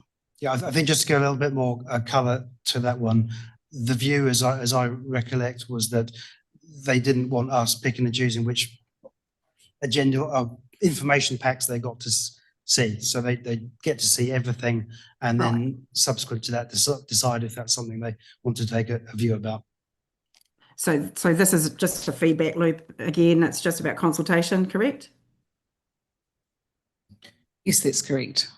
Okay. And the other question I had was the shareholder representation forum. What is the proposed structure in terms of elected members, tangata whenua, et cetera, and that? To be decided. Through And the when will mayor. that be decided? That's a matter. So that's a matter that will be taken in the first instance to the 22nd Joint Working Group. As to the first decision is, do you want one or not? And then if you do want one, what might it look like and what's the options? Okay, thank you, Adele. Thank you, Councillor Coxhead. I have further questions from Deputy Mayor. Thank you, Mr. Mayor. My question is, I was delighted to see that the 5 from Tauranga and the 5 from Western Bay, that we were equal partners in this process. What I don't understand is why we've got 2 Maori wards, both are responsible to their ratepayers, and where they have been excluded, and they should have been part of the process with the 5 + 5 + 2, and cut out all the appointed people because they're not responsible. They're not responsible to the ratepayers, and the 2 elected people are, regardless of whether you agree with Maori wards or not, we've got them. But to have them disqualified, I think, is abysmal. And Sorry, I'm not following on. We're not disqualifying Māori ward councillors. I don't understand. yes, we are. We're disqualifying them from the group. 5 from Tauranga, They're 5 in- from Western Bay, and 2 from our Maori wards, and no appointed people, because they're not responsible to the people who are going to be paying for this process. Deputy Mayor, the Councillor Dinsdale is on our group, so she's part of the working group. Mr. Councillor Rolliston is not, and That's not our concern. it's fundamental to both organisations. And with we had the nonsense from Tauranga, big brother, little brother, and so we've got equal partners, and I think that's good. But at the same time, they're all elected, and our 2 Maori ward people are elected. I'm totally opposed to the appointments. I'm so sorry, but I cannot accept that. Thank you, Deputy Mayor. Any other questions on this report? No? Okay, so in which case, we'll go through the recommendations. I think because they are quite complicated, we'll go through part by part. So we'll do 1 and 2 together, which is the receive the report and its low significance. Do I have a mover and seconder for those, please? Councillor Joyce, Councillor Dinsdale. I'll put the motion. All in favour, please say aye. Against, carried. We'll then do item 3, which is the appointment of the CE, or the process for that at least, and the recruitment to commence now, noting that this is 3A is what Tauranga City have just resolved, so we kind of have to align really. So I'm happy to move that. Is there a seconder for that? Councillor Joyce. I assume there's no debate on this one. I'll put the motion. All in favour, please say aye. Against? Carried. No. Okay. Division, please. Okay, Councillor Cox has called for a division on that one. I think it was opposed by Councillor Ray and Councillor Coxhead. I assume no one else was, didn't hear anyone else oppose? You're opposed as well, Councillor Beach? Okay. Oh, hang on. Okay, let's take the vote again. So 3A is appointment of the CE to commence now. So it's 3A. All those in favour, please raise your hand. So 1, 2, 3, 4, 5. So raise your hands, please. Nice and high. 1, 2, 3, 4, 5. And against? 1, 2, 3, 4, 5. Oh, lovely. Well, to be honest, it's a fairly simple one because there was only one option here, really, and that's to align with TCC. So I'll use my casting vote to go with 3A, and I'll declare that carried. Thank you. Item 4 is the endorses the appointment of the Tangata Whenua representative to the joint governance group, or they were calling it the joint working group, just to be clear. Is there a mover and seconder for those, please? Councillor Joyce, Councillor Dinsdale, please do. I know some people are very concerned about the numbers, but the fact is this is a working group. It has no decision-making powers. So frankly, we could have 10 from Tauranga, 15 from Western Bay, and a couple of dozen from somewhere else. It doesn't really matter. The group's not a voting, deciding body. So the fact that Tangata Whenua have come up with 6, to me, does not concern. The point has been raised about Maori councillors. I would remind everybody that Councillor Dinsdale represents all ratepayers around this table. She has passed the same oath as us, the rest of us. So, that the idea that she speaks for Maori is incorrect. She speaks for all ratepayers, just as all of us do, whether it's in our ward or outside our ward. So to pigeonhole like that, I don't support. This is an advisory group. Let's just hear from the various stakeholders. Tangata Whenua do have an interest in our waters, particularly in our resource consents for the wastewater and things. So having them in the room is very helpful. Deputy Mayor? I disagree with that. I think they, of course, they represent the whole district, but at the same time, they have been elected. And that is the point. They took an oath for the whole district, but they were elected. And appointing people who do not, at the end of the day, represent our voting public, our ratepayers, I'm opposed to. I'm sorry, but I cannot accept that. Thank you. And I record my vote against it. Oh, we're not there quite just yet, but thank you. Sorry, Councillor Ray, do you want to speak? Through you, sir, I'd just like to take this opportunity to clarify that I will not be supporting this motion today, or this part to it, but it is not to, and I don't not want to personally offend anyone from either our governance side or Tangata Whenua. It is absolutely not about that. All I want to reiterate is I have never supported any part to local water done well, and that is why I won't be supporting it. Thank you. Thank you, Councillor Ray. So that has been moved by, Councillor Sol. Thank you, sir. Yeah, basically, I come to much the same situation here. We're told that the councillors represent everybody, and then somebody else has the privilege of being on this group. And that doesn't make a lot of sense either. So then we look at the makeup and perhaps 2 Maori ward councillors representing Maori. Isn't there one in? There is, but he's not.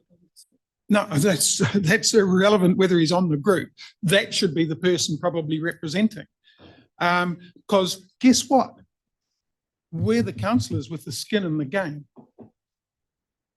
And to me, that again is a situation. Or we allow for others to come into this group from the general public that we otherwise as councillors represent.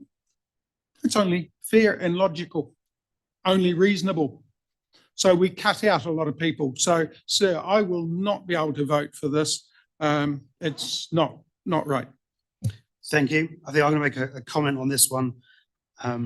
We need the input of our Tangata Whenua.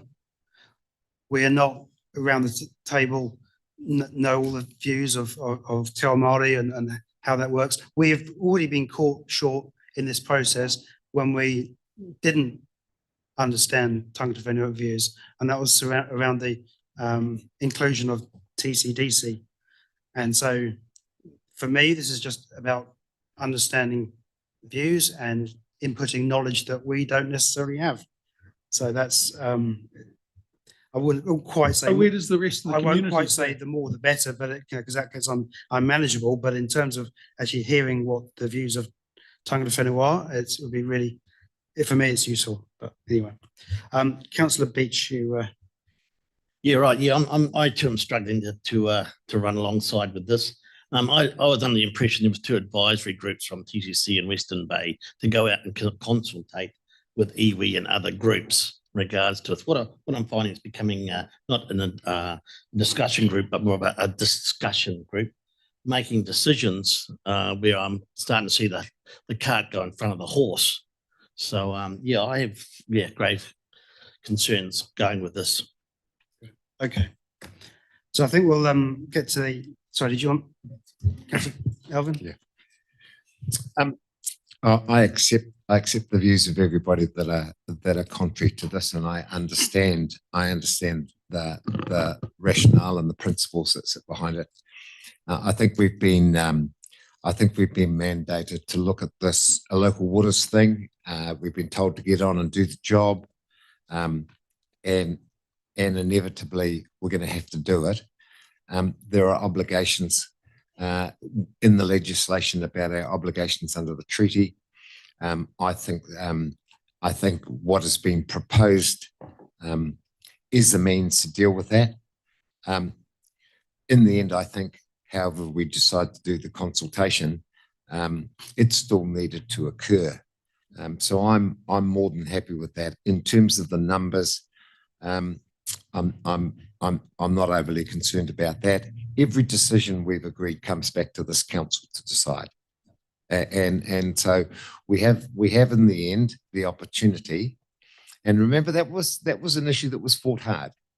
There was concern around the council table to say, no, the committee can't make the decision on its own. It has to come back to council. So every decision that is made requires the ratification of this group.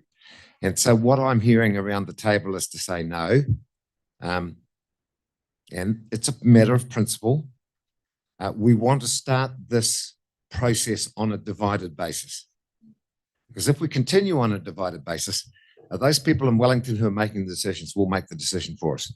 So I think we've just got to be a bit realistic about it and accept that we've got to deal with what we deal with. So that's my view in supporting that appointment as recommended. Thank you, Councillor Alvin. I see Councillor Coxhead online. I absolutely appreciate and expect that we do consult with tangata whenua. That's not my point, and it's not about being divisive. What I feel like is we are not being inclusive enough. And my issue with this is that everyday concerned ratepayers should be involved in this too, to the same number, and then I would be comfortable with this. But until that happens, I'm sorry, I'm not. Okay. So, right, a reply from Councillor Joyce. It seems this is getting caught up in a wider debate about consulting of tangata whenua on all kinds of subjects. I'll remind you what it says in the Local Government Act. It's the obligation of local authorities in relation to the involvement of Maori in decision-making processes. I'm sorry, ratepayer groups don't have that clause in the Local Government Act. So, we are obligated under the law to involve tangata whenua in decision-making processes. So if you're going to say, well, what about the Sikhs? What about everybody else? No, they're not in the Act. This is not our rule book. This is the government's rule book. It has been through several changes of government. And as those who heard the Right Honourable Winston Peters speak in Karikari when this was raised by a speaker at the meeting, he had no answer.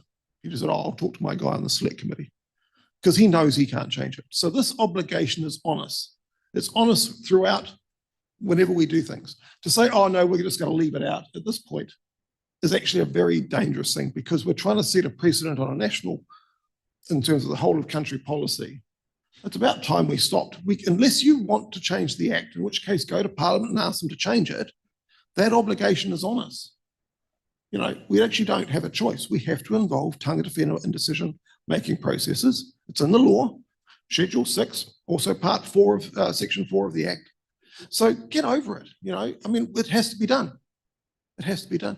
And we've already neutered this group quite correctly, I believe, by saying it's only making recommendations. Even the Taxpayers Union, who I'm a regular reader of their stuff, at the election, they said they did not want any appointments in decision-making committees. This is not a decision-making committee. So, you know, we're not even falling foul of the Taxpayers Union, who are famously very active on these subjects. So let's get on with it. Let's just follow the Local Government Act. It's not hard, and move forward.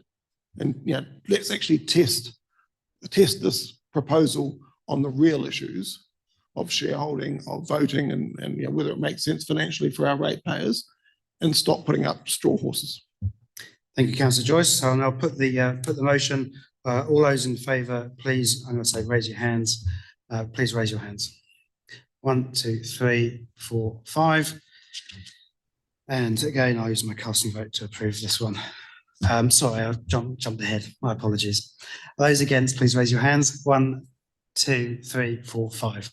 Okay, sorry, my apologies. That was not appropriate of me, but I will use my casting vote to declare this carried. It's Councillor Daly. Yeah, sorry, James. Could I revisit the question session before we go to recommendation 7 at least? Maybe. Sorry, register what? Sorry. I'd like to start the question again on point 7. I know we've got to do point 6, but you could choose to do it either now or when we get to the next one. I just So like you have to, a question on point 7. I would just like to ask another question for clarification before we Just go ask to. it now, Councillor Daly. Okay, so my question is, and it's relating to Councillor Coxhead's question about the term sheet, and I know Rodney was muttering at the time about the process for that, but I would like some clarification from either Adele or the Mayor on the process to decide the commercial term sheet and especially the makeup of the shareholders representative forum and the allocation of statement of expectation and responsibilities, so that the rest of the council knows the process that will be worked through to define the points in the term sheets, which basically makes up the constitution of the new water organisation. Okay, thank you, Councillor Daly. I'll pass that over to Adele to answer those questions. Through the Mayor, and very good question, Councillor Daly. So in terms of the commercial term, so as Councillor Daly pointed out, it will make up the constitution. So what you have is effectively the various items from number of directors to if you're going to have a shareholder representative forum or some other form. So each of those decisions, you have separate columns, and each of those columns are saying, are there options in there? And so the first one basically says yes or no. And if it says yes, then council will be provided with some options to consider. So it's not saying we're going to do this and there's only one way to go about the whole establishment of the water organisation. Council will be taken on the journey each and every step of that process to endorse those recommendations that come through from the working group. So it will provide a recommendation, having thought about all the options and making sure that we've got the right options on the council for council's decision-making processes. So yes, there's a lot of assurance in there that you'll be heavily involved in all those decision-making. At this point in time, it's only a working group. Will then form up what then needs to come to council. So your fellow councillors have been brought on this journey. And, you know, we're obviously here to help answer any questions as we go through that process as well. But the key terms are going to be the key bits of the constitution, and there'll be options available to most of them that you'll see. So my question is, does the rest of the council who are now voting against these recommendations, do you think they have enough say in the formulation of that term sheet or and those key decisions that formulate the constitution? So through the Mayor, the process will be that we've got packages coming up in the new year to the working group. So there will be a plan of what comes together and what what time. So on the 29th of January, for example, we'll be looking at who will make up the shareholder reference group, and then, shareholder forum, and then how might you go about voting? So the two kind of go hand in hand. So if we've not got agreement on what the forum would look like, then it would be hard to make a decision on how you're going to vote. At any point in time, the councillors can talk to the working group and talk about where we're at in that process, and also give their views so they can take that forward. And then what we're trying to do is get some form of consensus. If we can't get consensus now, we won't be able to move on. So that working group is there to try and get some recommendations on what should go to council, given that they've heard from each other on the matter. So yeah. I think the key thing here, though, is that we have a working group to do the work. That's the whole point of it. We can't have a discussion with sort of 30 or 40 people in the room. And so maybe 20, 30 people in the room, it's unwieldy. So look, if anyone's got a query, please talk to the members of the working group, share your views, share your concerns. That's totally okay. But I think it does need constructive input. Okay, so a little bit concerned where things are going at the moment in terms of we're trying to. Decision is at the moment to form a water organisation. We need to have it created, constituted in the best way possible for our district, for our people, and we need constructive input on that. If it's just about how you're going to oppose everything, that's just not helpful. So I'm open to involving other members of council, of course, but when it goes to the discussion, obviously got the working group for that, and then it goes to the vote. But would like your views if you need that. Councillor Alvin. Thank you, James. One of the things we discussed about in the working group was because there was a contentious nature of some of these issues, that the documents on Stella would be open to everybody. All the information we get will be posted on Stella on the basis that everybody is fully informed and gets input in that process. And I mean, I think it's unrealistic to have a committee of 10 given what we've got, but and that decision's been made. From my perspective, I'm more than happy to engage with any discussion with anybody at any time about the issues that are there. And I think the whole idea was to not move this into a position where there were a group of people making decisions behind other councillors' backs who may have had a contrary view. I don't subscribe to that approach and never will do. So if you've got any issues, it's all on Stella. And then if you've got any issues from there, I'm sure any one of us or all of us are quite happy to have a discussion about the particular concerns that everybody has. Thank you, Councillor Alvin. That's a good point made. So, Councillor Coxhead, I see you got your hand up. We're sort of in the middle of questions again, but we'll come back to the debate later. But Councillor Coxhead, you had a just to your comment then, James. The problem is just because people don't always agree with perhaps what you want or say, doesn't mean that they're negative. And that kind of comment actually doesn't encourage open debate either. So I just want to make that comment. But also, I want to understand with the shareholders to the CCO can only be councils. Is that correct? Yep, correct. Okay, but what are we planning? I know you said we haven't made that decision yet, but there will be some ideas around it. Can you give me any indication of what sort of composition there will be for that SRF? It really is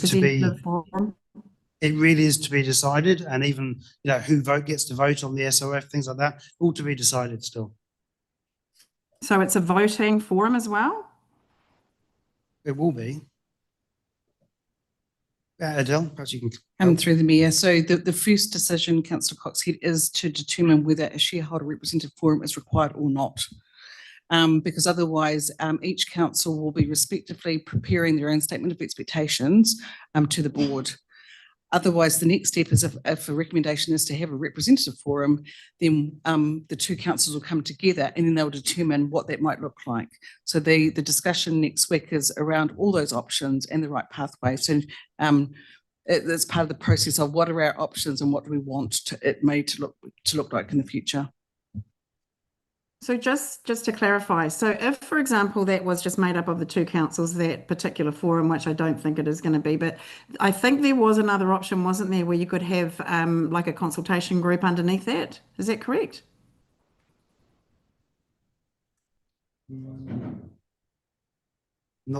That's not familiar to me, no. No, I did read something that said that. Okay, so I mean, yes, so if, let's say it was just the two councils, how would we then engage with Tangata Whenua? Well, that's why you would have a shareholder stakeholder representative forum. So you're saying it will have Tangata Whenua then? That's what I'm trying to get to. What Well, does it it might, consist of? Yeah, But if it it's didn't, that's how a would we good reason consult to have a otherwise? stakeholder representative forum. Well, they could be an advisory. It's Well, it could be an called a advisory. shareholder So, representation forum, not a stakeholder. My understanding is you could have a range of options. You could have them included in there, or they could be an advisory group to the stakeholders.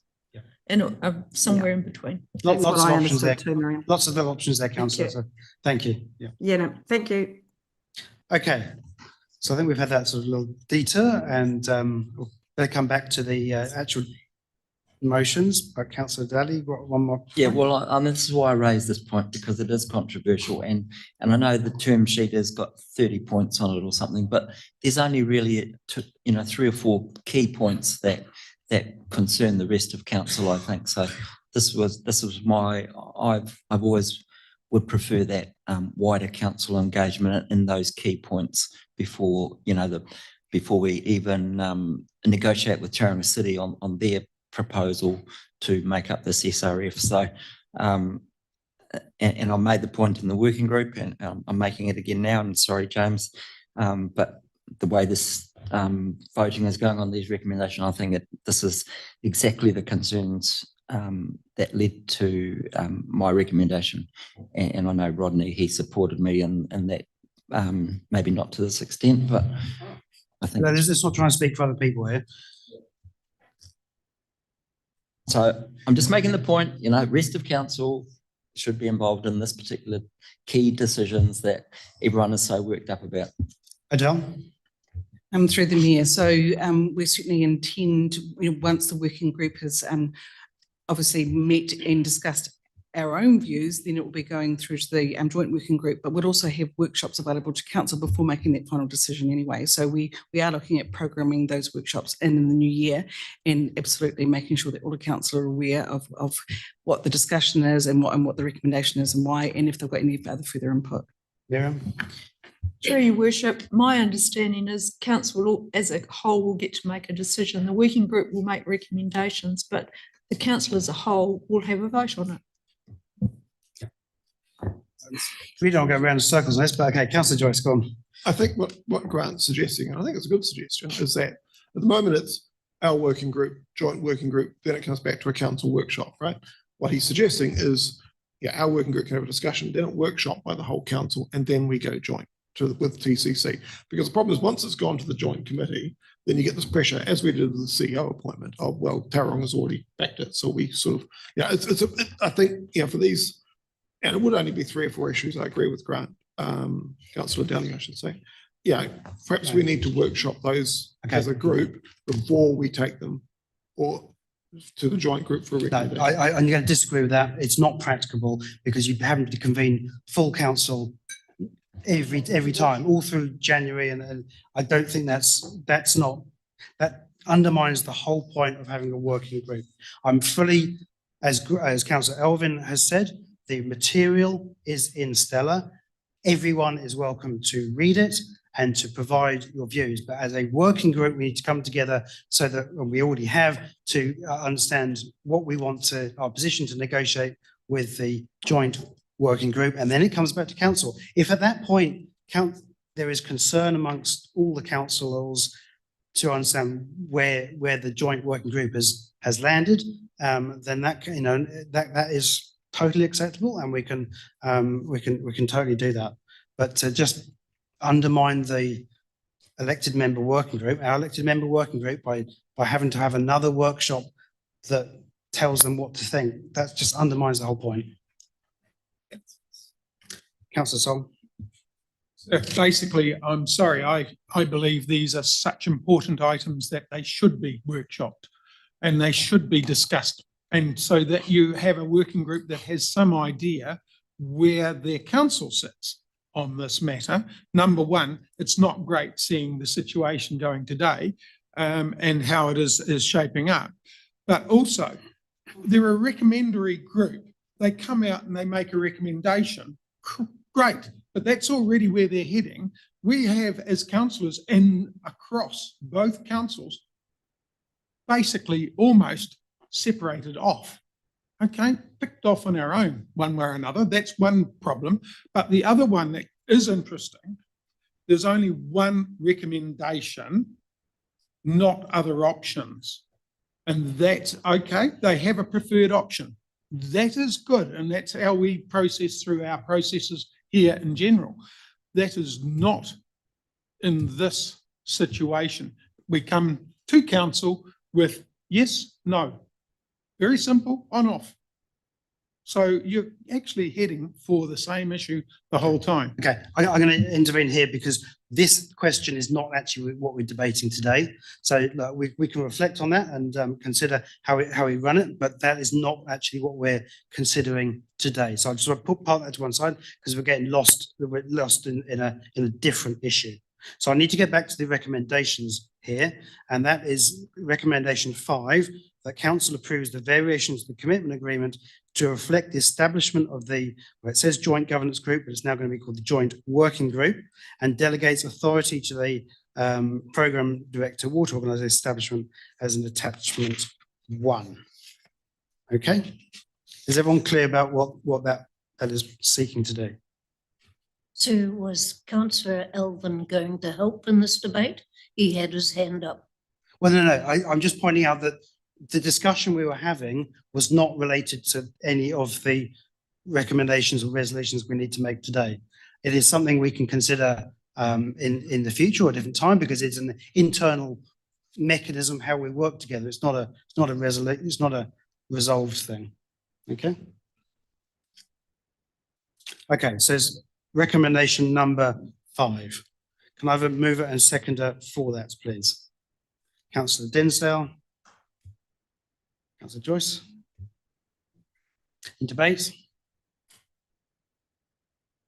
Yes, Councillor Dowley. Could I just clarify, please, on the recommendation, when it says and delegates authority to the program director, this is purely for minor amendments. It's not for. Councillor Dowley, you can help on that one. Through the mayor, so yes, it's just to include the addition of the joint governance group to the commitment agreement. I mean, it's sort of a conjunction in terms of and delegates authority, so it doesn't actually, the second part doesn't seem connected to the first part, but it's it should say and delegates to make the changes. Okay, so if the movers and seconder want to accept that, I hope they do. Delegates authority to make minor changes. Is that right?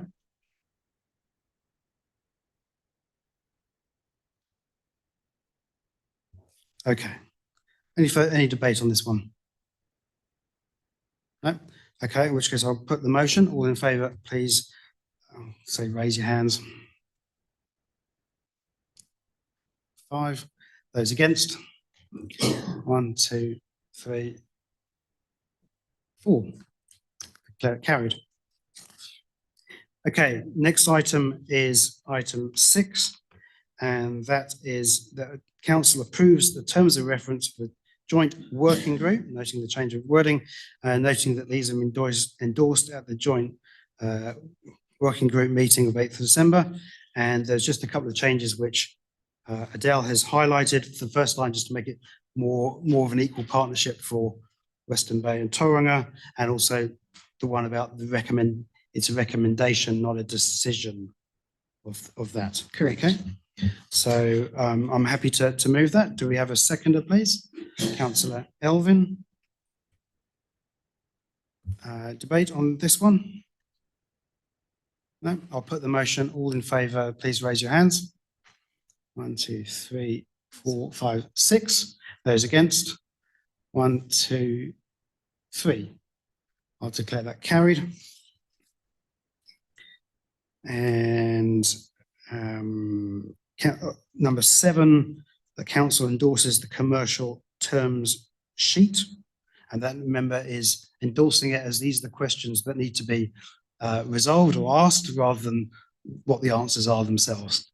Okay, so an important distinction on that one. So may I have a mover and seconder for that one, please? Councillor Daly and Councillor Elvin, do you have your hand up? Yep. Okay. Any debate on this one? Councillor Daly? Yeah, I appreciate the opportunity to ask the questions and clarify the situation with this particular recommendation, because I think this is very important if we're going to go forward with any sort of unified position, but clearly that's unlikely. But I do appreciate the opportunity to involve the rest of the councillors in this decision making options. Okay, I think there's a way through this, but I appreciate you raising it. Councillor Elvin? I was initially slightly confused about what this was designed to achieve, but I think it was just a starting point of areas that needed to be discussed. And I think the key to this is the working papers that are going to be put together with the options. And with reference to Councillor Sol's concerns about not providing a range of options, I think the expectation is that there be a wide range of options here where all the alternatives are able to be considered with respect to this matter. And I don't for one moment subscribe to a view that you get a choice of either black or black and all the other colours are eliminated from any discussion. And certainly that won't be happening in this particular case, because I don't think that's a good governance process. So everything should be on the table. All those options are there, because sometimes the best option is the one that you tease out after a good debate. And I think we need to always preserve that right. Good point, Councillor Elvin. It's worth pointing out that each of the terms has a number of options for everyone to see. It could be, as you say, that something else emerges. And that's, and I always like it when something else, a better option than I'd thought of comes forward. Always happy with that. Miriam?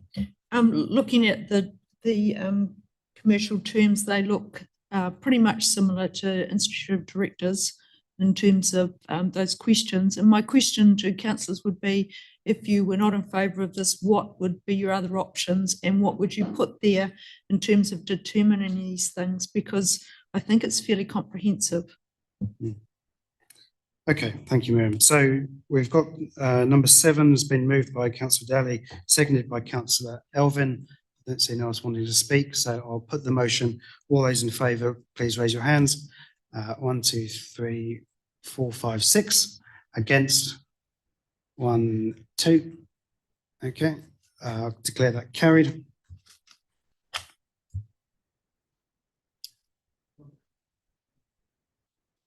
I think I'm going to do 8, 8 and 9 together because, yeah. So there's a new number now. So number 8 is receives the Multi-Council Water Organisation project update dated 5th of December as attachment 5, and the new recommendation, sorry, it's probably not in your sheets, that council delegates the chief executive to make changes to the terms of reference, commitment agreement and commercial terms to reflect council's agreed direction. Okay, so I'm happy to move those 2 recommendations. Councillor Dinsdale looks like seconding. Do you wish to speak, Councillor Deputy Mayor? Yes, thank you, Sue. I think this remains the most important decision that we will make this term, in fact, in this decade, and whereby you've got a working group that's carrying a great responsibility. Keeping councillors informed is really quite critical. It's too soon to actually say this whole process is going to work or not. And I look back and think we had good water system and sewage and stormwater. And I think the government, and I've said it before, has got it round the wrong way. But that's not time to actually endorse the whole, knock the whole process out. I accept that you've got work to do, but at the same time, I reserve my decision to how I see it in the final analysis. And you carry a great responsibility on the behalf of all the ratepayers who are going to be paying for this change out in the community. And so it isn't something that's small. Some things I didn't vote for. I'm sick of the controversy when we are so divided as a council. And so I let it go, but I hold the view that this issue is one that's going to either haunt us or please us, our community, at the end of the day. Government's got it wrong, in my view. I stand by that, and I'll tell them anytime. But the resource management views are really quite critical, and those should have been the priority for change. So I hold my fire, sir, and I wish the working party well. And you've got to do something that is extraordinary, and you carry a great responsibility. And so I wait the results, sir. Thank you. Thank you, Councillor Murray Bench. The other speakers for or against these two. Councillor Elvin. Just in response to the Deputy Mayor, once again, we had a discussion yesterday and I used the comment that silence leads to suspicion. And so we agreed yesterday, and Adele's going to do that, is to make sure everybody is updated as to progress with respect to the due diligence process, because there's a lot of heavy lifting needs to be done there. So I think once again, as an organisation, we need to be comfortable that we're putting an imposition on our staff to provide that update. So it's incumbent for us to read that and digest it and respond to it. But I think it's important that every step of the way, and I think the first one's come out, Adele, which I haven't read yet, thank you very much. But, you know, part of that process is to make sure that as we move along, everybody is included in about the due diligence issues. And at the end, we hopefully have got as good as we can get it. Margaret. Thank you, Councillor Elvin. Councillor Beach. Yeah, thank you, other councillors, for your sobering inputs. Yeah, I too haven't made my mind up 100% on this one. I understand we're going through a due diligence period, and I want as much information as I can possibly get to make the right decision on behalf of our ratepayers. So I endorse what Councillor Daly is saying in regards to what we need to get, and Councillor Evan. We need that information to make that conscious decision and make the right decision. Thank you, Councillor Beach. So I don't see any further speakers looking around the room. So with that, I'll put the motion. All those in favour say aye. Aye. Against? Carried. Thank you very much, Adele. I think we better break for lunch at that point. Probably get a bit. No, we'll break for lunch because it's 1:25.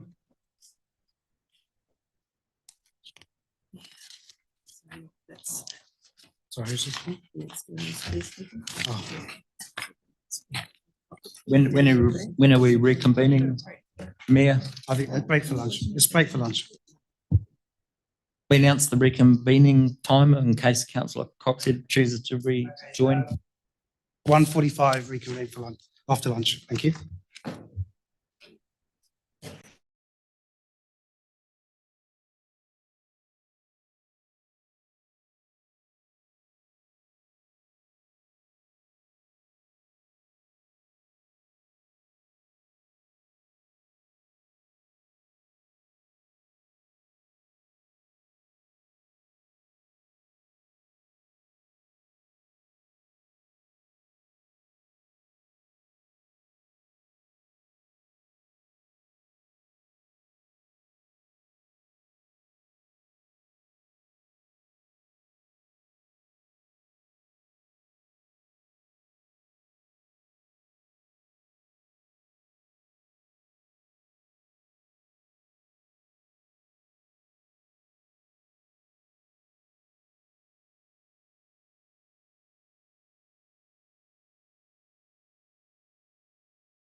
Because we've got some people, external people who want to present in such an item in the confidential. Firstly, I'd like to move that we change the order to deal with item 12.1, the FinCo reduction for New Zealand Housing Foundation 75 Caden Place. First, can I have a mover and seconder for that, please? Councillor Dinsdale, Councillor Joyce, all in favour, please say aye. Against, carried. I now like to move that we move into confidential with the exception of Chris Law and Dominic Foote of the Housing Foundation who will be permitted to remain. So I have a seconder for that one, please. Councillor Sol.